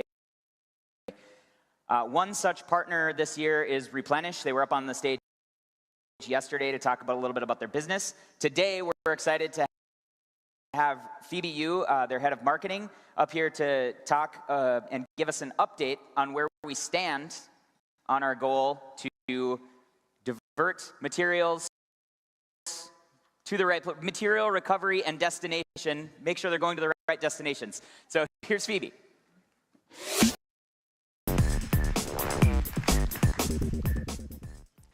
Good morning, everyone. We are here today. You are all here today because you are taking part in building the interconnected network and superhighway of circularity. We all are. While this superhighway moves materials and fills the gap with your customers. You see, when your customers become your suppliers, something truly profound happens. You and your customers are transformed into agents of change that enables true circularity. I'm sure you've seen these bins along the hallways at this event. Please use them. If you don't know where to put your materials, put them on the tray next to them, and we'll sort them out. These materials are source separated through front of house and back of house, and they will be taken to various local facilities, to our brand partners.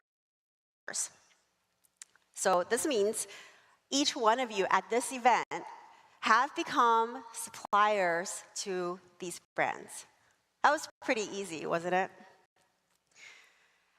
Here at Circularity 24, we want circularity, right? So how do we do yesterday as a group of people?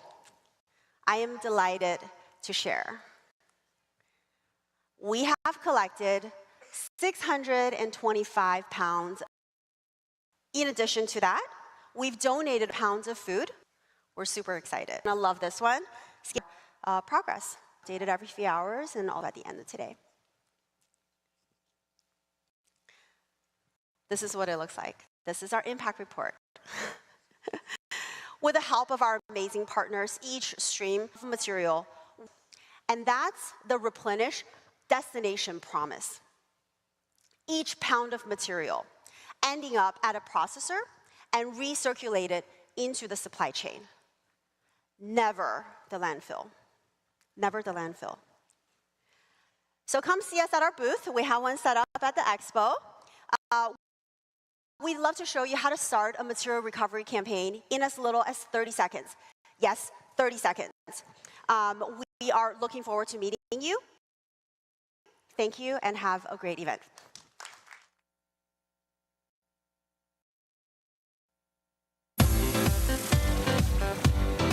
Please welcome to the stage Chairman, co-founder of Greenbiz, Joel McCower. Hey everyone. A great group of companies. We've been so many innovations in products and materials and business models. But if we're not scaling this, if we're not really getting to scale, we're kind of talking to ourselves. So how does that happen? I'm very proud to have two leaders who are showing the way here at the far end, Javier Quinones, the both CEO and Chief Sustainability Officer at IKEA US, and Esther Speck, the Senior Vice President for Global Sustainable Business and Impact at the apparel footwear company Lululemon. I want to get into start with the what, but I really want to get into the how. But both of your companies have made significant, ambitious, maybe even audacious commitments. So let's start with you, Esther. Talk a little bit about what Lululemon has committed to in circularity. Sure, Joel. So we made a commitment in 2020. We made what for us was a transformative commitment to achieve that all 100% of our products would have preferred materials content and end-of-use solutions toward circular ecosystems by 2030. So we gave ourselves a 10-year time frame, knowing that it was going to take a lot of transformation, sort of internally and externally, to be able to get there. And the approach we take around it is a comprehensive approach. So we're looking at interconnected programs and work streams across extending life, so extending product life, for example, resale, trade-in, repair, around materials innovation, particularly focused on the textile innovation and recycling, but there's more to the context there. And then also sort of looking upstream at design, so educating, engaging, and working with our designers so that we're thinking about end-of-life. So preferred materials, give us a short definition. What is that? Definition of the textile exchange uses. So for anyone sort of in apparel, it's important to us to have a shared definition. What it means explicitly as it translates to our materials is we look at materials with recycled content that, so the intent is that the impact, the environmental and social impact is below what would be that of a conventional material. So recycled content, renewable content, and in future regenerative content as well, in a way that can be certified. So Javi, I want to get to the commitments that IKEA's made, but first I think a lot of people out here wonder that for US, how does that work? I'm guessing that you have less problems than many people getting CEO buy-in. So how did that come about, and how do you manage the two? Yeah. Well, yeah, I think the buy-in is done, right? When you have both roles. You know, I think this shows the commitment that we have with what we do, and mostly how we do it. Many years ago, sustainability has IKEA's agenda. I remember that 1999 I did my first sustainability training back then. Right? So it's a long story with IKEA and sustainability. So this is also part of showing sustainability is not going to be a side part of the business. It's not going to be an area that will put an action plan or a strategic document in place and then convince the management. I'm not saying this is the case for every company, right? I think it's been the case to start at least in many ways. So we see it intimately related to the decision taking, and I think it's probably the best way we found out. If we're going to take decisions, then it be filtered through our intention for society here. So IKEA made a commitment to be circular by 2030. Yes. What does that mean? Well, it's not too far. What it means is that all our products are going to be made from recycled or renewable material, right? And that's a commitment. We put it under our strategic document. It's public, it's out there. And, you know, for many years we have been doing it and not talking too much about it. And we decided that if we want to be an active member in the change, then we need to talk. So the document, it's out there, and it explains our strategic approach. It's called People and Planet Positive, and it is in our web to be seen. But this is mainly what it means. In some areas like wood, we have already been there. 99.5% of our wood comes from FSC or recycled material already today. But this will apply to any single IKEA product. Oh. So let's get a little bit into the how. What does it take to do this? I'm guessing for both of you, there's a lot of collaboration, both internal and external. Let's start with internal, Esther. As I like to say, there is no I in circularity. How do you, who's at the table or needs to be at the table at Lululemon to make this happen? That's a great question. It's, and I think about, we talk about circular ecosystems externally and all of these different partnerships, and in so many ways, this parallels how we approach this internally, and particularly as we have programs that stream across take-back, materials innovation, retail. They really come together in ways where we need to communicate and share information in a way that we never really have before. Like, it is truly beyond silos. So folks at the table range from raw materials, materials innovation, to people focus more on sustainability, to retail, to logistics, to legal, to strategy, as we look at what some of these different innovation partnerships are, and product design. So talk a little bit about which of those has been the hardest to get buy-in from? Oh, that is an excellent question. Well, I think what I want to say is I love this CEO-CSO combination. It's so great.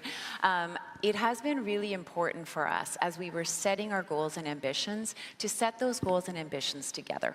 So it was important that with CEO, with executives sort of across the board, that we have a shared understanding and a shared sense of that work. And so I think what I would say is it's less about getting buy-in from individuals, but around the complexity of what it means to translate that into their operations. So it's often easier when something can be pulled out and you can really focus on a part of the work stream versus when it takes a lot of collaboration sort of initially from a startup perspective. But I think it really comes down to volume of operational obligations that are required, which makes it sort of more difficult to really carve off the time to be able to do that work. And the focus that we take is starting with pilots, but that in and of itself takes big transformation and big investment so we can get the level of learning that we need to be able to scale. And you have a fairly short time window, both of you, on this, and so pilots need to sort of happen and kind of, move quickly on these things. Are you able to do that, to move quickly, not just in the production side, but also the marketing and the sales piece? Yeah.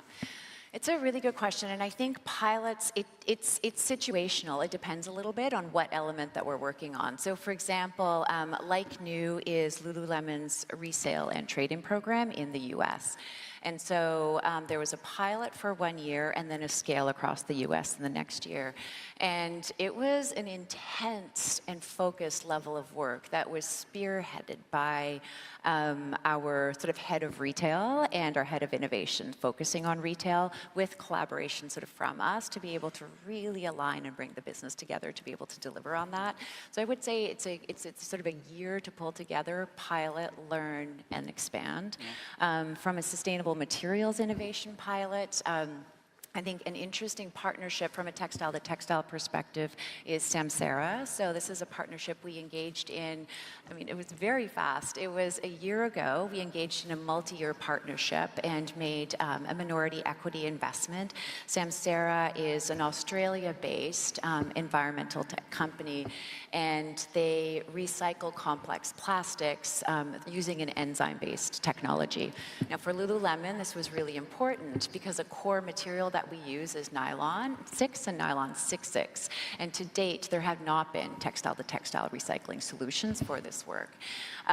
So this was a very strategic and an important relationship. And it was, I have some colleagues here who actually worked on this, and they'll say that this happened so fast, was to go from that engagement to actually pilot a prototype made, and the first prototype made from enzymatically recycled nylon 6/6 into an actual product, and that was over sort of less than a year, and there was a lot of challenge and innovation and desire from our executives throughout the organization, and a lot of passion for that work as well. So that was fast, and then to really look now at what does the next level of scale look like from a feedstock perspective will continue to take more time. So it really depends on the circumstance. So, Javi, let's talk about it. First of all, the commitment, the circular commitment that IKEA's been, that's global, right? Or is that just US? It is global. It's global. So, how, and you're running the US piece, talk a little bit about how the internal collaboration that's needed and how that works in the US for a global enterprise like IKEA. Mm. Well, you know, I think it's, we said at the beginning, the buy-in, right? I think you need to make it who you are, not what you do, right? And I think when you get to that point, everything flows, right? We are, in IKEA, we are, of course, a big company, right? And we are all united by our vision, create a better everyday life for the many people, right? So it goes beyond selling furniture or our business idea of well-designed, functional, good quality products, right? So we are all united by that. We measure also how we do it through value creation goals. So it's not that we are looking at the end of the year, how did we do with top line and revenue, but how did we do to society, how did we do for people, how did we do for customers, and how did we do for the planet, right? So these unite us around, I don't want to sound boring here, but unite us on the more governance, probably more formal side, right? And I think this is super important because it's not about buying in, it's really about who we are as a company and what is our mission. Not many people know IKEA is owned by a foundation, right? And our founder gave IKEA to the foundation many years ago. And part of our profit actually goes to mainly to provide a better future for children on climate change and on poverty. This is why we exist in IKEA, right?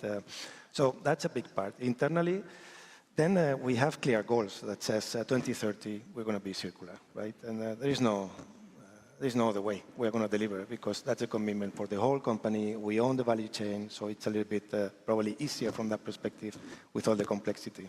Don't understand me wrong. So that's one. I think the complexity comes more on the external part, right?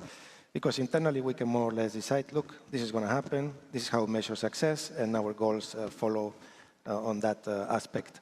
But it's also, you know, how do we do it externally? Then it's extremely complex, right? Because we cannot do it alone. This is not for one company to fix. I was talking with a friend of mine 2 weeks ago. I'm on this summer mood, trying to lose weight now. And I said, I've been training for 5 weeks and I'm not losing any weight. He looked at me and said, you didn't put all this weight in 1 month, right? And I didn't have to answer anything. So this reminds me in a way, right? Look, how did we get it to this point, right? So it's going to take a big effort. It's going to take many people that take leadership and stands up and inspire others, and we come together on the table and fix this. So it's going to be a journey, right? And I think the internal as well, you can look at this in 2 ways, right? What innovation are we going to apply into our organization so we become circular? I think is the wrong starting point, right? I think the right is, what is our impact today? What do we do in our operations, right? Before we start looking at great innovations or things like that. One step today is one step forward, right? And trying to make it perfect is not going to work. It makes us paralyzed. So I think define this very first step and apply love and leadership would be my best recipe. Yeah. So I want to get in the very short time we have here to the consumer piece of this. And how much does the consumer of the buyer of a Billy bookcase or a lined tank top care about this? And how are you talking to the markets about this? Javi, start with you. This is, you know, we try to do it through services. And as I said, in our strategy, there is a big block that talks about inspiration. How can we inspire people to live more sustainable, right? And we have many products that will help and helps to do that. But it's true that we launched the buy, back, and resell program, I think it was now 14, 16 months ago. And it's been a massive success, right? Where we actually commit to buy back IKEA products and then put them back, repair or resell or recycle if it is the end of life. this is fantastic. But you know, when we try to put it in every of our units, we actually found some barriers, which is that was considered in some municipalities like it was a pump shop service. We needed to work to actually say, no, but this is the same that is happening everywhere with secondhand and so on, so we can do it, right? So it's not only consumers, which I think we try to inspire and do it through services and products, but then it's also on the table question, right? We need everyone. We need consumers, private sector, and public sector. Yeah. Esther, how much does the Lululemon consumer care about circularity, sustainability in general? Yeah, I think before, as I say that, I just want to double down on what Javi said as well around you just need all of those sectors. Like from a consumer perspective with Lululemon, from a guest perspective, you know, they tell us this matters and they have an expectation that we do our part and enable choices so that they can choose in a way that aligns with their values, and that matters to us. And when we see, for example, deeper levels of engagement with like new, with certain guests who have been with Lululemon for a long time around trade-in, which is actually a really interesting finding. And then with resale, there's a connection to another type of guest. So I think what's important for us is that we make it easy and that we educate sort of at every point that's possible. But the thing I just really want to bring it back to as we're thinking about circularity and driving net new materials, you know, sort of through what comes back from consumers and from our guests, is this idea that they're so important because in their closets and in their homes, and what is waste to them is actually a resource into what is needed in order to get to this circular ecosystem. So I think we have a lot of work to do to make it easy, inspiring, and impactful to be able to close the loop around that. So I have so many questions, and we didn't even get into the take back and for both programs that both of your companies have. And the clock over here on the floor is quietly screaming at me. So, but I want to ask you to, in a minute or less, each of you to, what's one lesson that you want to impart on this community that you've learned that you think might be helpful to others who are following in your footsteps? Javi? No, I think really make it who you are. I think that's one of my biggest learnings, right? Not a task, not what you do. Put it into your core, in the DNA, and one step, even if it is not perfect, is one step forward, right? That would be great. My summary. Esther? Progress over perfection. Definitely that. And having a vision, being able to imagine what the future could be, and then a number of different pathways could lead to success. So our goal really unites us in the effort that we're making and how we're looking to make progress. Yeah, lots of pathways, lots of ways to get there. We're all sharing the same goal, but thank you for showing us the way and setting an example of what's possible. Please join me in thanking Esther and Javi. Thank you.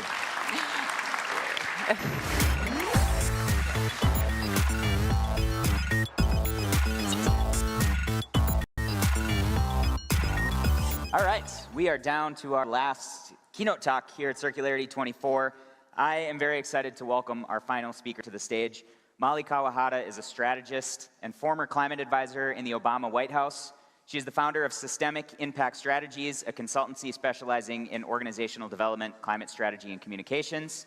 Her life story is also depicted in Patagonia's film, The Scale of Hope, which intimately explores her pursuit of climbing steep ice faces in Alaska, her personal journey with mental health, and her work to transform climate narratives by infusing them with hope and empowerment. We have a very quick video before Molly comes out, so please join me in welcoming Molly Kawahata to the Circularity stage.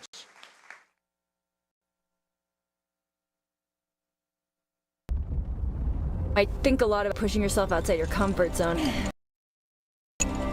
It sucks. Alpinism is like a chess game. It's not just physical. You don't try to climb something that's like literally impossible. You have to know that you could get to the top. In the climate movement, we need to do the same. When we can lead with hope, everybody can be a part of it. That's to take my meds. high school, I started getting into student organizing. There was a guy running for office who was really inspiring to me, and his name was Barack Obama.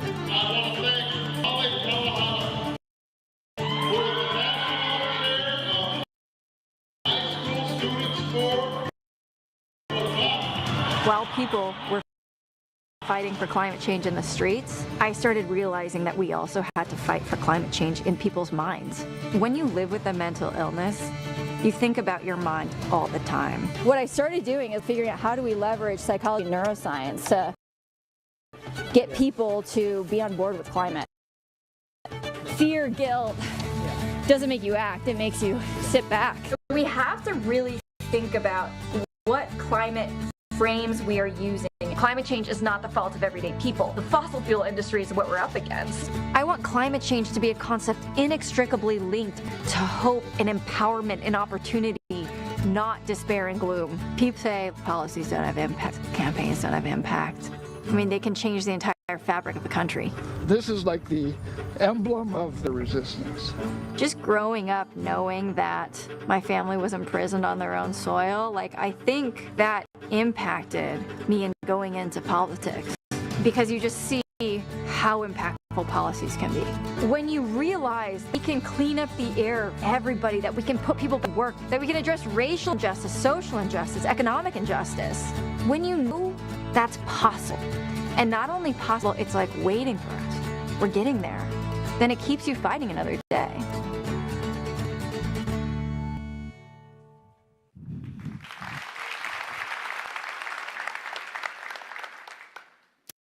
We've all had one of those sudden realizations about something you probably should have realized way sooner, right? Years ago, I'm serving as a climate advisor at the Obama White House. I'm sitting at my desk. It happens to be 3 a.m., and I happen to be alone. And I'm feeling really frustrated because we're trying to do everything we can to advance environmental action, and we're seeing tremendous obstruction. Is because when I'm looking at the majority of American voters are behind environmental action. This data is even more recent. I start realizing in a moment that perhaps there should be an evolution. My theory of change starts to change. I start thinking that you can't solve the environmental crisis without systemic change, which you can't get without policy, which you can't get without having the people on board. But then the epiphany hit. You can't expect to have the people on board until they feel something. And that last part, that people need to feel something in order to act, I realized that might be key. I felt super dumb in that moment, because the idea that what we could do in the halls of the White House could come down to, by transitive property, a human feeling, was something I had never considered. Which is why I started thinking that perhaps the environmental challenges we were facing, they weren't a persuasion problem, they weren't a policy problem, they were a communications problem around emotions we've been instilling in the public. So I start looking into the research, and one thing is very clear. Fear, guilt, shame, which we have seen dominate the environmental narrative for decades, right? It's actually antithetical to human motivation and long-term action. And on the other side, I discovered the science of hope, an emerging area of positive psychology backed by over 2,000 published research studies. It showed us that hope is actually something you can measure, and it's been proven. And I started to wonder, how can we take that and apply it here? Because hope has been proven in research to do everything from increase the survival rate of cancer patients, to make a lower divorce rate among high hope couples, to a 12% bump in student outcomes. In fact, one of the biggest predictors of longevity, how long you live, is how hopeful you are. So what is the science of hope? Now, there are many ways hope gets misconstrued, so we'll talk about different ways we conceptualize the future in our minds. The first is a wish, simply something that you want to happen. That's it. The next thing is optimism, right? This is the idea that good things happen. And third, hope, that you have the power to create them. Hope is specifically the belief that the future can be better and that you have the power to make it better. Without that last part, that you have the power to make it better, none of that research would exist.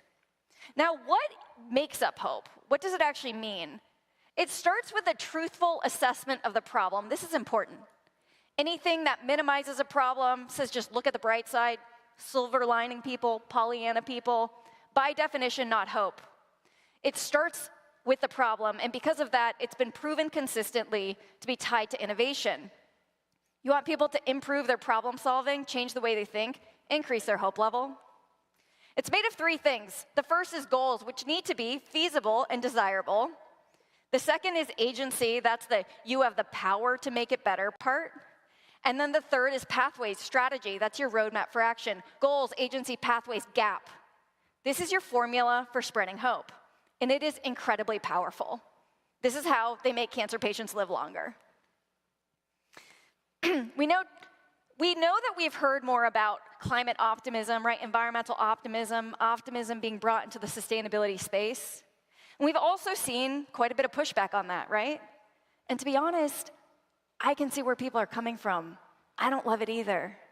And the reason is because optimism is just associated with people feeling better about the future, right? It's all going to be okay. Hope, though, is associated with people actively working to create a better future. One is way more effective than the other, right? The difference is that hope requires agency. We know two things. The first is that hope is a human need. If you don't feel hope, you are not okay. And hope can be learned. It's actually specifically not a feeling or an emotion. It's also not something that happens to you, right? We often think we have to wait for our circumstances to improve to feel hope, but no. Hope is a tool. It's a mindset that can be deployed in order to improve the circumstances around us. And that's why it can be learned. And that's why it can be spread. Now, I worked with one leader who said, the science of hope, I love it. But I'm just not that guy. I don't wake up in the morning and say, today's going to be a great day. I said, me neither. I get it. Now, I measured his hope level, and he scored through the roof. I wasn't surprised. He's very successful. Hope, no doubt, was part of what got him there. You know, hope is, again, not the person shouting from the rooftops. It's specifically the person who works through goals, agency, pathways, and therefore gets really big results. I imagine in this room, it's a very hopeful crowd. So first thing to understand about hope, it's just effective. So we should use it. Now, if fear were effective, right, this idea, this notion we've had that we can scare people away from the future they don't want, then I would be up here telling you how to make people feel as much fear as possible. It's been debunked. It doesn't work. We've got to bail on the strategy. Now, within the sustainability space, our employees, our colleagues are facing a uniquely challenging problem and therefore at risk for a unique type of burnout. This is important, right? And hope has been shown to be a huge tool in the workplace. When you can increase the hope level of your organization, all of these things happen. We've seen proven increases in retention, productivity, engagement, job satisfaction, all of these things just as a start. And there's fascinating research from Gallup, this is Dr. Shane Lopez, about how hopeful people perceive their bosses. When people who have a leader that is hopeful, they are more innovative, productive, work harder, and likelier to stay with the organization well over 2 years. And on the other side, people who have a boss that they perceive as not hopeful, physically and mentally unhealthy more of the time, and the counter on almost all of those metrics. Now, this is important. This is not about the employee's individual hope level, no. This is about how hopeful they perceive their bosses and how that affects them individually. The next thing to understand here is that to inspire hope, you must embody hope. It has been shown that you cannot spread what you do not have. So if you're thinking about how do I spread hope within my organization, working on your own individual hope level is one of the most effective things you can do. Now, before the Obama White House was the Obama campaign, and I was part of the effort to turn out youth to vote. Voters ages 18 to 29 was an important demographic for him. And the narrative against us was that he cannot win. So of course we said, he can win, right? That was the narrative we pushed, trying to prove feasibility. But the thing is, when you say somebody can, it also means they cannot. It's included in the frame. So we changed the story we were telling. We said instead, it is inevitable that Barack Obama will be president. Was that true? No, it was incredibly unlikely. It was also one of the most outlandish and ridiculous things you could say. And there was a fear that it would make youth complacent, right? That if they liked him, but they heard he was going to win anyway, they'd say, oh, I don't have to vote, right? But that's not how the brain works, is it? What happened? When people heard he was going to win, they wanted to be a part of it. The narrative of inevitability can be incredibly effective. Making success inevitable gets at this idea that people want to join the winning team. Think about it. All the time we use this narrative that if you do X, join us, fund us, are a part of our team, are a part of this project, then we can do Y. It's intended to be empowering, but it's actually asking a lot for somebody, right? If they're making a risk assessment, if I join, we may or may not succeed. One thing I've done is worked with a lot of organizations where we've reframed this narrative to say something more like, we're doing X, it is happening. This is the world we're creating. It's inevitable. Do you want to be a part of it? It's a way easier ask, right? If you give people a bandwagon, they will jump on, but you have to give them the bandwagon. And this is important to think about in our industry and within our organizations. Now, at the White House, we went on a journey to understand the most effective way to frame environmental issues because we realized we didn't know. My colleague Rohan Patel led this research, and we found something very unexpected. The most effective way to frame environmental issues was not through the lens of the environment, or national security, or climate-related disasters, or even the macroeconomy. No. The most effective way to frame climate, environment, sustainability was through the lens of public health. Why? It was only a few years ago that I looked back and it hit me, oh, public health was the only hope frame we tested. Because when you talk about climate sustainability in communities, in their families, implicit counter. For example, when you talk about climate in terms of clean air, there's this of pollution, right? It was inherently hopeful. And we realized that we were really focused on the process, scale. We weren't always talking about where that was going to get us. People don't want to join a never-ending race, right? What was the end point? What is the end point here? Let's talk about it. As we build a circular economy, we will see transformative health benefits across the country and world. They never have to know the pain and fear of an asthma attack, no longer carrying their inhalers to their soccer games. Loved ones who would have been lost to cancer, they live vibrant, healthy lives, embracing a future they were not destined to have. In communities, women now carry their pregnancies to full term, never having to know the pain of losing a child before that child is born. We know that this is the transformative impact of our work in this room, right? What happens when we restore people's right to an environment free of harm? It's the promised land. So the next strategy here is show the promised land and tell them it's coming. Talk about it in terms of inevitability. The important thing here is that this is actually also relevant within your organization, right? Take your mission statement and tell us what it looks like when that world has been realized. What does it look like to open your eyes into that world? Because chances are, it's one everyone wants to live in. So a recap on what we're talking about. Goals, agency, pathways is hope, gap. 2, to inspire hope, you must embody hope. 3, show the promised land. And 4, make that promised land inevitable. Now, there's this idea of the butterfly effect of hope I talk about. The research shows very clearly hope spreads, whether or not we intend it to, across people and across domains. And we know that outside these doors, there is a crisis of hope. Maybe you're experiencing it. You definitely know people who are. And people are asking valid questions like, is there a reason to feel hope? Is anyone doing anything? Is there any role I can play?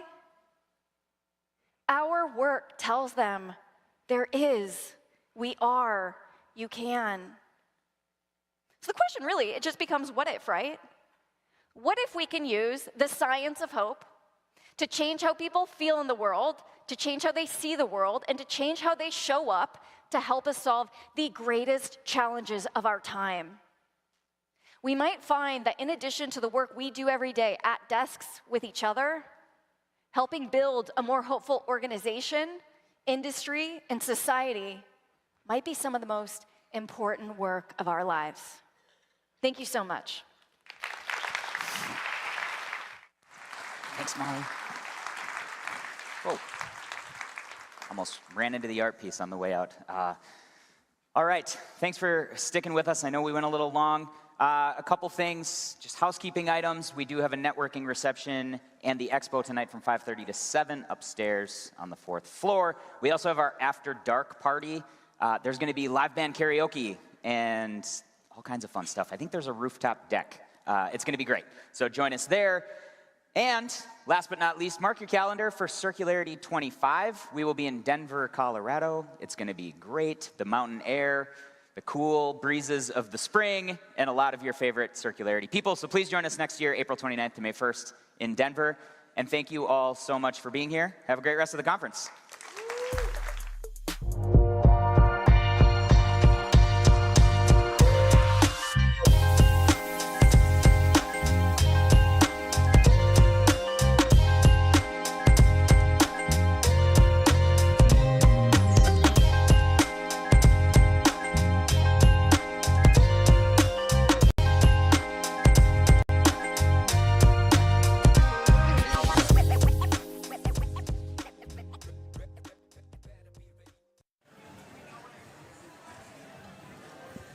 Welcome back to Livestream. Sadly, this is our last segment, Katie. Ah, man. I know. We're just getting started, I feel like. We were. There's been so many great conversations happening so far. Katie, what was your favorite? You know, I mean, there were so many.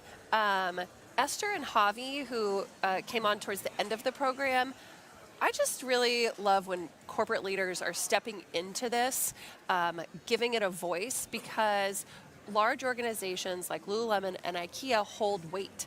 And I'm hoping that anybody who is watching and paying attention to this interview and also to this space see those kinds of leaders stepping in, which hopefully encourages more people to step in, give it weight, give it time with their senior leaders. Yeah, I agree. A conversation that I really enjoyed, or a keynote that I really enjoyed rather, was Sway, yes. The seaweed materials. This one really hit home for me because, I mean, growing up Indian, particularly South Indian, we repurpose banana leaves so much for different plates and different materials. Is something that we grew up doing. So to see another like bio reuse material in like fluctuation and this idea of scaling that, that pretty like ancestral practice of like reusing materials for different items. Yeah, I just thought that was great. Julia had a piece of the seaweed packaging with backstage, her backstage. Yeah. It's really cool. It is. It's so flexible. It feels so real. So I don't know, that really excited me. And it did not smell. It had no smell.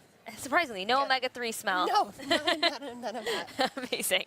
Well, we have a couple interviews coming up. We're talking to Lily Wang and Jackie Sukit, along with Jonathan from Deloitte. His last name's a little hard for me to pronounce, but You'll get it. I'll get it.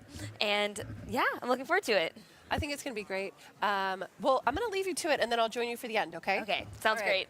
Thanks. At UL Standards and Engagement, we're working for a safer world. One that gives you greater trust in what you use every day. Because at UL Standards and Engagement, all we make is trust. Beauty is a powerful force that moves us.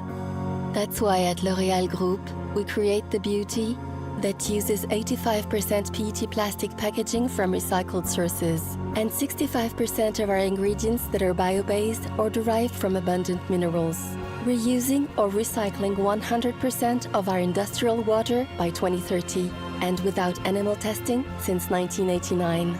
At L'Oréal Group, we create the beauty that moves the world. My name is Ben Patel. I'm the Chief Innovation and Science Officer here at WestRock. One thing I think that's unique about WestRock is, remember, we have 4 innovation capabilities: material science, digital, design, and automation that work together as one team, again, to solve our customers' most important problems.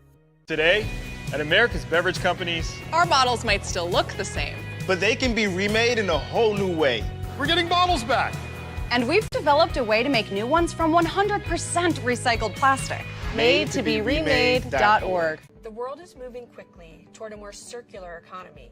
We help companies to develop circular business models and seize true first mover advantage in this rapidly emerging business priority.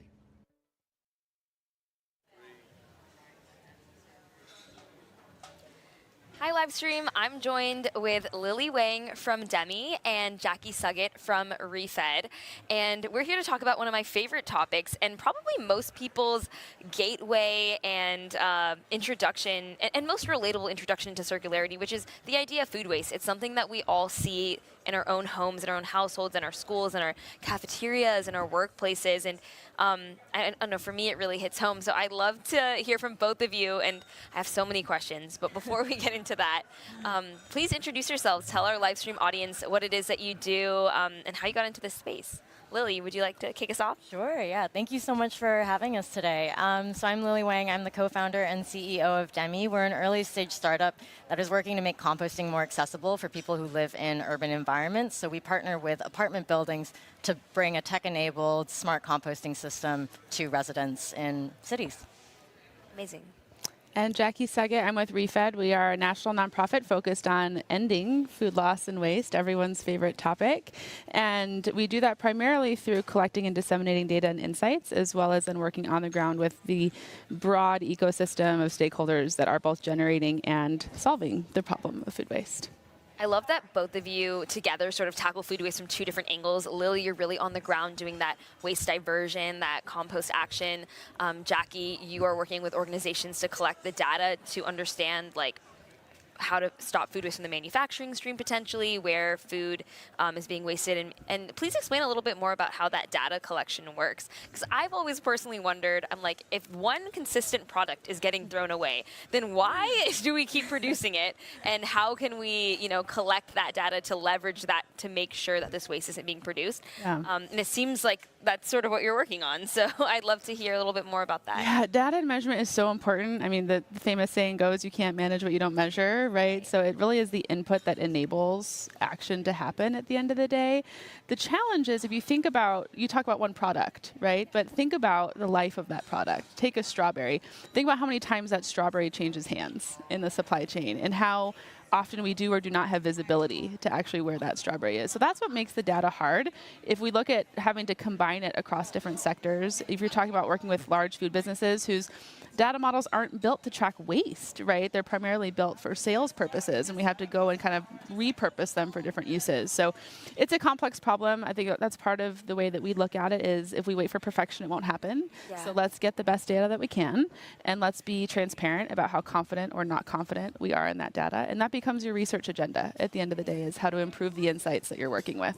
Absolutely. I would just add that Jackie's work at Refed has been hugely influential for us at Demi too, because even when we were first getting started, we really struggled to understand, like how big is the magnitude of this problem of food waste, especially in residential homes. A lot of people, might initially think that, like farms or grocery stores or retail are probably the main driver for food waste. But from data that we were able to get from Refed, we were able to understand that actually the majority of that does come from residential homes, and that really gave us a platform to then start a business and, get the startup up and running. And so, wow, I love that collaboration that we're seeing here. So yeah, I mean, you mentioned it, Lily, like your work with the Demi is mainly focusing on real estate, municipality, like apartment complexes, that kind of stuff. Tell us more. Yeah. So we are trying to make it easier for urban residents to really, drive composting efforts forward. I think there's a huge stigma around composting today, which is really around that ick factor, and also around, the willingness to pay. There's a lot of factors that go into it that make it challenging, and what we're trying to do is remove as many of those barriers as possible. So our system is really designed to be super sleek, really easy. There's no open food waste anywhere on site for any of the properties that we work with. We have it all contained in these smart locker systems. And then because we partner with the buildings, we can offer composting to hundreds of individuals and families at once. And that really allows us to drive down the price per unit as well and make it a lot more affordable both to the buildings and to the residents that live there. That's awesome. I wish my apartment complex had that in New York City. I pay for a composting service to come, and I do see a lot of value in it. But yeah, I think that having that accessibility there without people having to think twice about subscribing or having that innate passion for it is huge. And when we talk about like implementing those systems into, you know, these municipalities and these apartment complexes, how have you found communication to play into this? Like, what is the best strategy that you've used to get people on board? Yeah, that is a great question. And I think something that we're still working on today is really driving that education and engagement and messaging forward. Within the buildings that we work with the residents, we do a lot of efforts around marketing. So we do a lot of like live events and try and drive awareness around just how big the problem of food waste is. I think a lot of the times people think, you know, like me as an individual, that one banana peel I throw away isn't actually going to make that much of a difference. But when you're able to see it at the collective, you know, across an entire building, if we provide our residents with that data where they can then see how much of an impact all their efforts are adding up to, it really makes it a lot more impactful and kind of helps drive that engagement forward. I love that. And Lily's work is such a great example of what I think is an important distinction of we can educate consumers. Right. That's a key. We are all consumers. We all eat food, right? Whatever else we do in our day jobs, we are consumers. Yes, my favorite job. But there's a distinction between educating consumers and then actually changing the environments in which consumers shop, eat, cook, and throw away food. Yeah. I think we can educate. That is important to do, but we actually also need to make it hard for them to waste food without even thinking about it. I think that's what solutions like yours are doing. Is it's not necessarily removing choice, but it's making the easy choice also be the low waste choice at the end of the day. That's so true. And Jackie, well, I guess this is a question for both of you. When working with consumers and businesses and really collecting this data that many of us don't have access to or think about, what would you say is the thing that people do not understand about food waste? Like, what do you want them to know? That's a good question. I think something I love about the issue of food waste is that it connects so easily to so many other topics. It connects to hunger. It connects to biodiversity and natural resource use. It connects to our economy and to so many other things. And I don't think that the breadth of those connections are always understood. And we have a very climate-centric audience here, but even for that audience, I think people don't understand that food is the #1 material in our landfills by volume. So while methane is having this moment, it's really important to understand the contribution that food waste is playing to that at end of life and throughout the entire embedded emissions throughout the supply chain as well.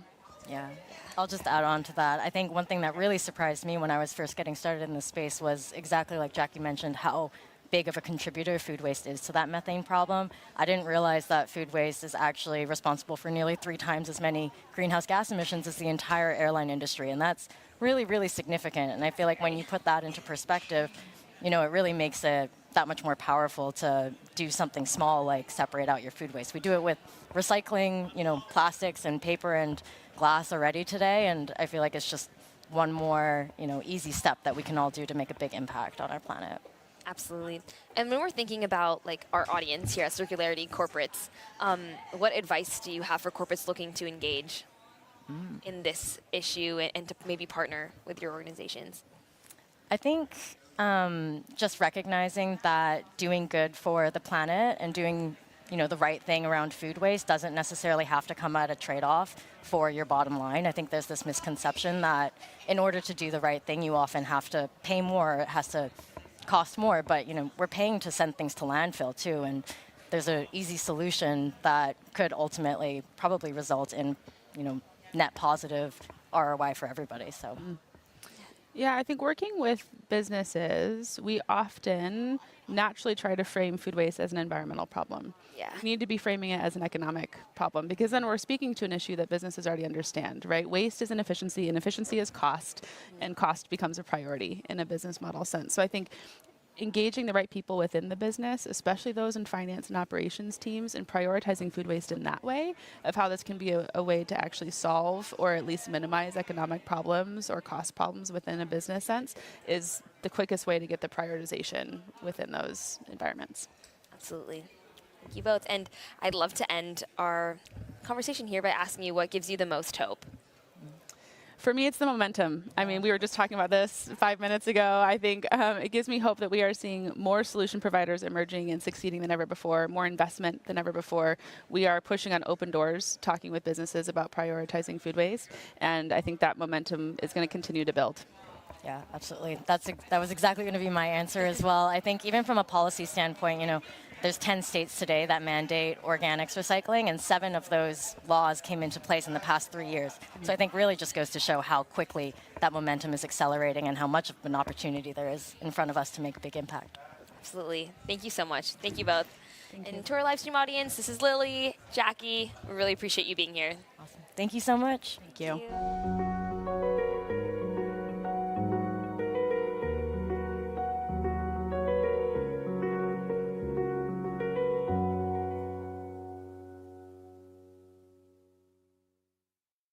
Today, at America's beverage companies, our models might still look the same, but they can be remade in a whole new way. We're getting bottles back. And we've developed a way to make new ones from 100% recycled plastic. Made to be remade.org. Beauty is a powerful force that moves us. That's why at L'Oréal Group, we create the beauty that uses 85% PET plastic packaging from recycled sources, and 65% of our ingredients that are bio-based or derived from abundant minerals. Reusing or recycling 100% of our industrial water by 2030, and without animal testing since 1989. At L'Oréal Group, we create the beauty that moves the world. My name is Ben Patel. I'm the Chief Innovation and Science Officer here at WestRock. One thing I think that's unique about WestRock is, remember, we have 4 innovation capabilities: material science, digital, design, and automation, that work together as one team, again, to solve our customers' most important problems. At UL Standards and Engagement, we're working for a safer world, one that gives you greater trust in what you use every day. Because at UL Standards and Engagement, all we make is trust.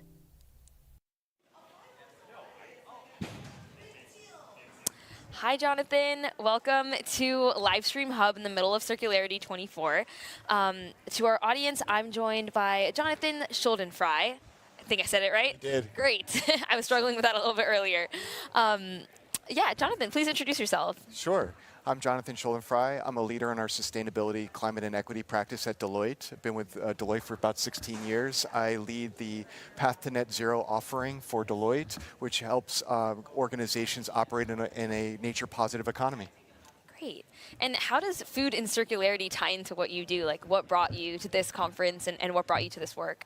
Yeah, sure. So I'm super passionate about circularity and food waste reduction. I'm currently advising a few clients on their food waste reduction strategies, setting up their baseline, and then helping them make their commitment to their landfill diversion strategy. Okay, great. Commitment. Wow. And what do you see in terms of like how clients are responding to circularity and this topic? I think they're looking for the business case for change. I think there's a lot of passion in the marketplace for this particular topic. I think there's a lot of great intention. There's ambition that's being set for particular landfill diversions. I think that there's some pushback in terms of what is the business case for change, and is there a positive ROI on the efforts that they're looking to engage in. Thank you, Jonathan. Yeah. And when you're talking about strategies, I mean, how do financial strategies and how are the financial strategies that you're working on adapting to this change and this transformation of the food industry? For food industry, it's a bit challenging. I would say that there's a lot of analogs in the circularity marketplace that food can look to in the future. But I think at first, food needs to really understand what is its value, or food waste. What is the value of food waste, and how can you redefine or define the value of food waste in general? When we look at other circularity waste streams like steel, metal, paper, cardboard, wood, there is a secondary market, there's a perceived value for those particular waste streams. And once food waste has a perceived value similar to those waste streams, I think you'll see a huge uptick in financing for those particular solutions. Great. And you mentioned, like, when we're talking about financing, where are those big bets being placed on in the sustainability and circularity field that you're noticing? Like, what's getting the most financial backing right now? I think data is where a lot of clients need to start investing, because you can't plan for what you can't measure. So as you start thinking about what is my baseline for waste and being able to measure that, I think there's a lot of investment that's being performed there. I think in food waste in particular, provisioning and procurement, there's a lot of investment made there in terms of how do we optimize and how do we right size the amount that we need so that the residual doesn't necessarily go into our market. Great. And what does that optimization look like for some of the clients that you're working with, and where do you see that taking off? Sure. I would say that it's a lot around understanding the volume. So it's a volume-based approach in terms of how many people am I feeding, or how many passengers am I shuttling back and forth, who are my consumers, what's their rate of consumption, and what is my provisioning that would be right-sized in terms of what their needs are, and then can I evaluate on the back end, what are the waste streams, what are they consuming at 100%, and what are they consuming at like 0%. So I'd say that that's those are the analytics that I think a lot of organizations are going through. And then I would say another one is a product profile in terms of forecasting waste based on the relationship of the product profile and then the waste profile associated with that product to see what the expectation is and if there's a way to create interventions to reduce the amount of waste associated with that particular product growth. Yeah, I think that profiling and that data collection that you mentioned is such an emerging trend right now in circularity. Jackie, who just sat on this couch before you, is talking about the exact same thing, and I love to see that coming to fruition. And one thing I'd like to ask you before closing out the interview is, what gives you hope as a sustainability professional and a circularity professional? Oh, wow. I would say just the human spirit and the youth that I see, like the people that I work with, the passion. Whenever people put their mind to something, it always gets solved. So I'm an optimist and I'm a believer. Great. I love that. I love that optimistic hope. Thank you so much, Jonathan, for being here with us on Livestream Hub. I really appreciate it. Thanks for having me. The world is moving quickly toward a more circular economy. We help companies to develop circular business models and seize true first mover advantage in this rapidly emerging business priority. Today, at America's beverage companies, Our models might still look the same, but they can be remade in a whole new way. we're getting bottles back. And we've developed a way to make new ones from 100% recycled plastic. Made to be remade.org.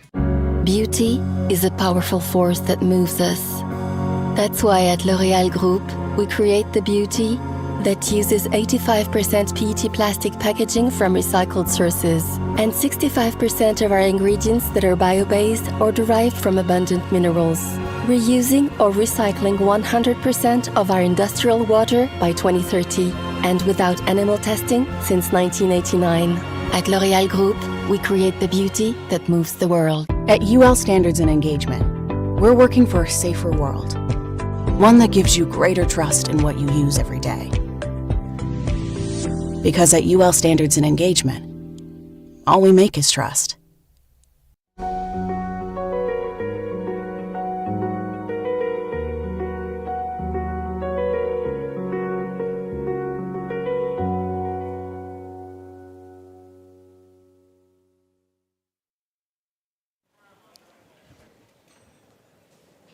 Surprise! Katie's back. Yes! I would not miss this one.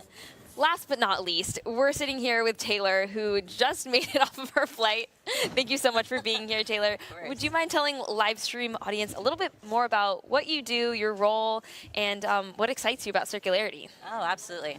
I'm Taylor Curtis. I'm a regulatory and policy analyst and attorney by trade at the National Renewable Energy Laboratory, which is a lab of the U.S. Department of Energy. And NREL has been working in the circularity space to create a circular economy for energy materials for quite some time now, over a decade, and it's actually one of our 3 core research objectives, kind of recognizing some of the challenges, but also the opportunities around in this space. It's just a really, really exciting time to be a part of circularity and in the energy transition. Could you break it down a little bit more? So when you talk about things in the energy materials, are you talking about grids and panels and buildings and generators? What do you? Yeah, so the whole package. So we are looking at everything from the very beginning to the designing of the products. Like our lab and our what I call our coat and goggle researchers at the lab are designing products with intention, and that starts from trying to get our materials from not only sustainable but also ethical sources. So we are looking to, for instance, design PV panels with less materials in general, so that it can reduce the life cycle impacts. That really has an impact on reducing carbon emissions from manufacturing, transporting, and mining those materials. We're trying to recover those resources at home domestically. Another big piece to that is design for durability. Yeah. So our lab technicians are designing, for instance, a fully recyclable wind blade. Yeah, so very cool. Exciting.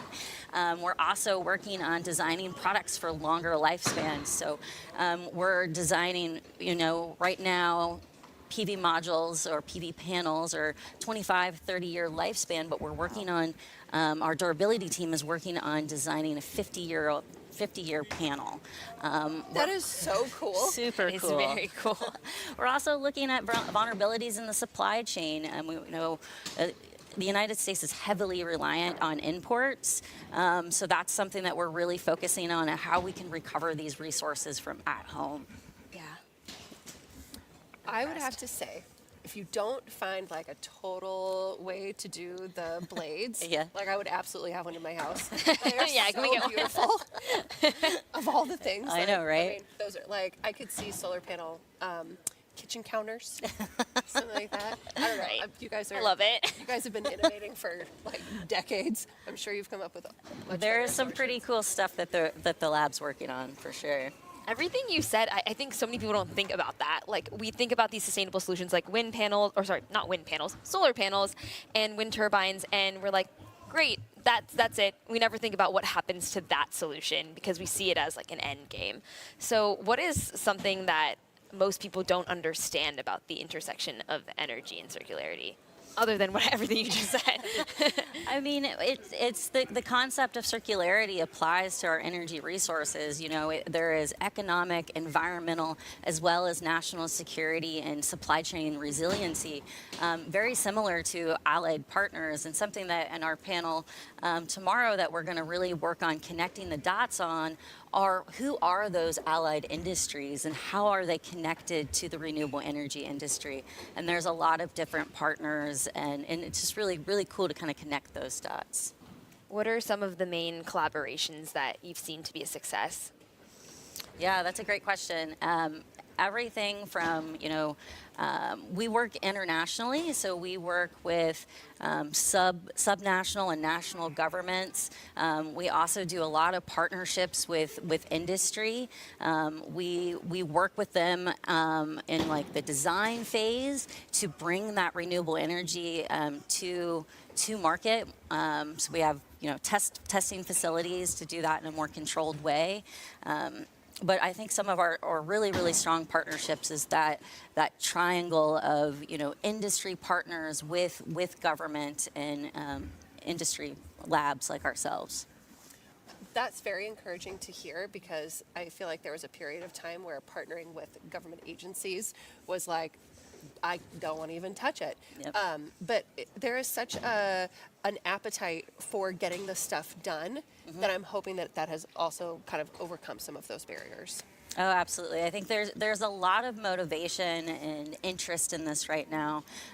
It is in the interest of the industry, to continue to be regenerative, restorative. It's part of the name of renewable energy, and there's a ton of different benefits for subnational and national governments as well. I love that. Is there anything that you're really looking forward to that you're working on, like right now, that you're like, ooh, if this happens this year, that is going to be a win? Tell the world. I think one of the big things that we're working on is to provide tools and resources and objective data to kind of help dispel some of the misinformation about PV panels, for instance, around toxicity. And we're working with National EPA and Department of Transportation and all the experts within the industry to help understand what those concerns are and address those in a meaningful way. And before I end us off, I'd like to ask you, what gives you hope? I think it's just like how much it has grown. I've been working in the circularity field for about 6 years now, and it is fascinating to see the new technologies and just the motivation. And it's not just a hot topic. There are really fundamental, like, systemic changes that are taking place. Great. Thank you so much, Taylor. It's been so nice to have you. We appreciate you coming right off your flight to this interview. And to our live stream audience, this is our last interview. You'll be seeing Katie and I's face at Greenbiz 25. But we are so thankful for our interviewees, our sponsors, our keynote speakers, our lovely attendees who've poured their travel, their money and their time and their minds and their hearts into this conference. I agree. It's been wonderful. We'll see you next time. You will.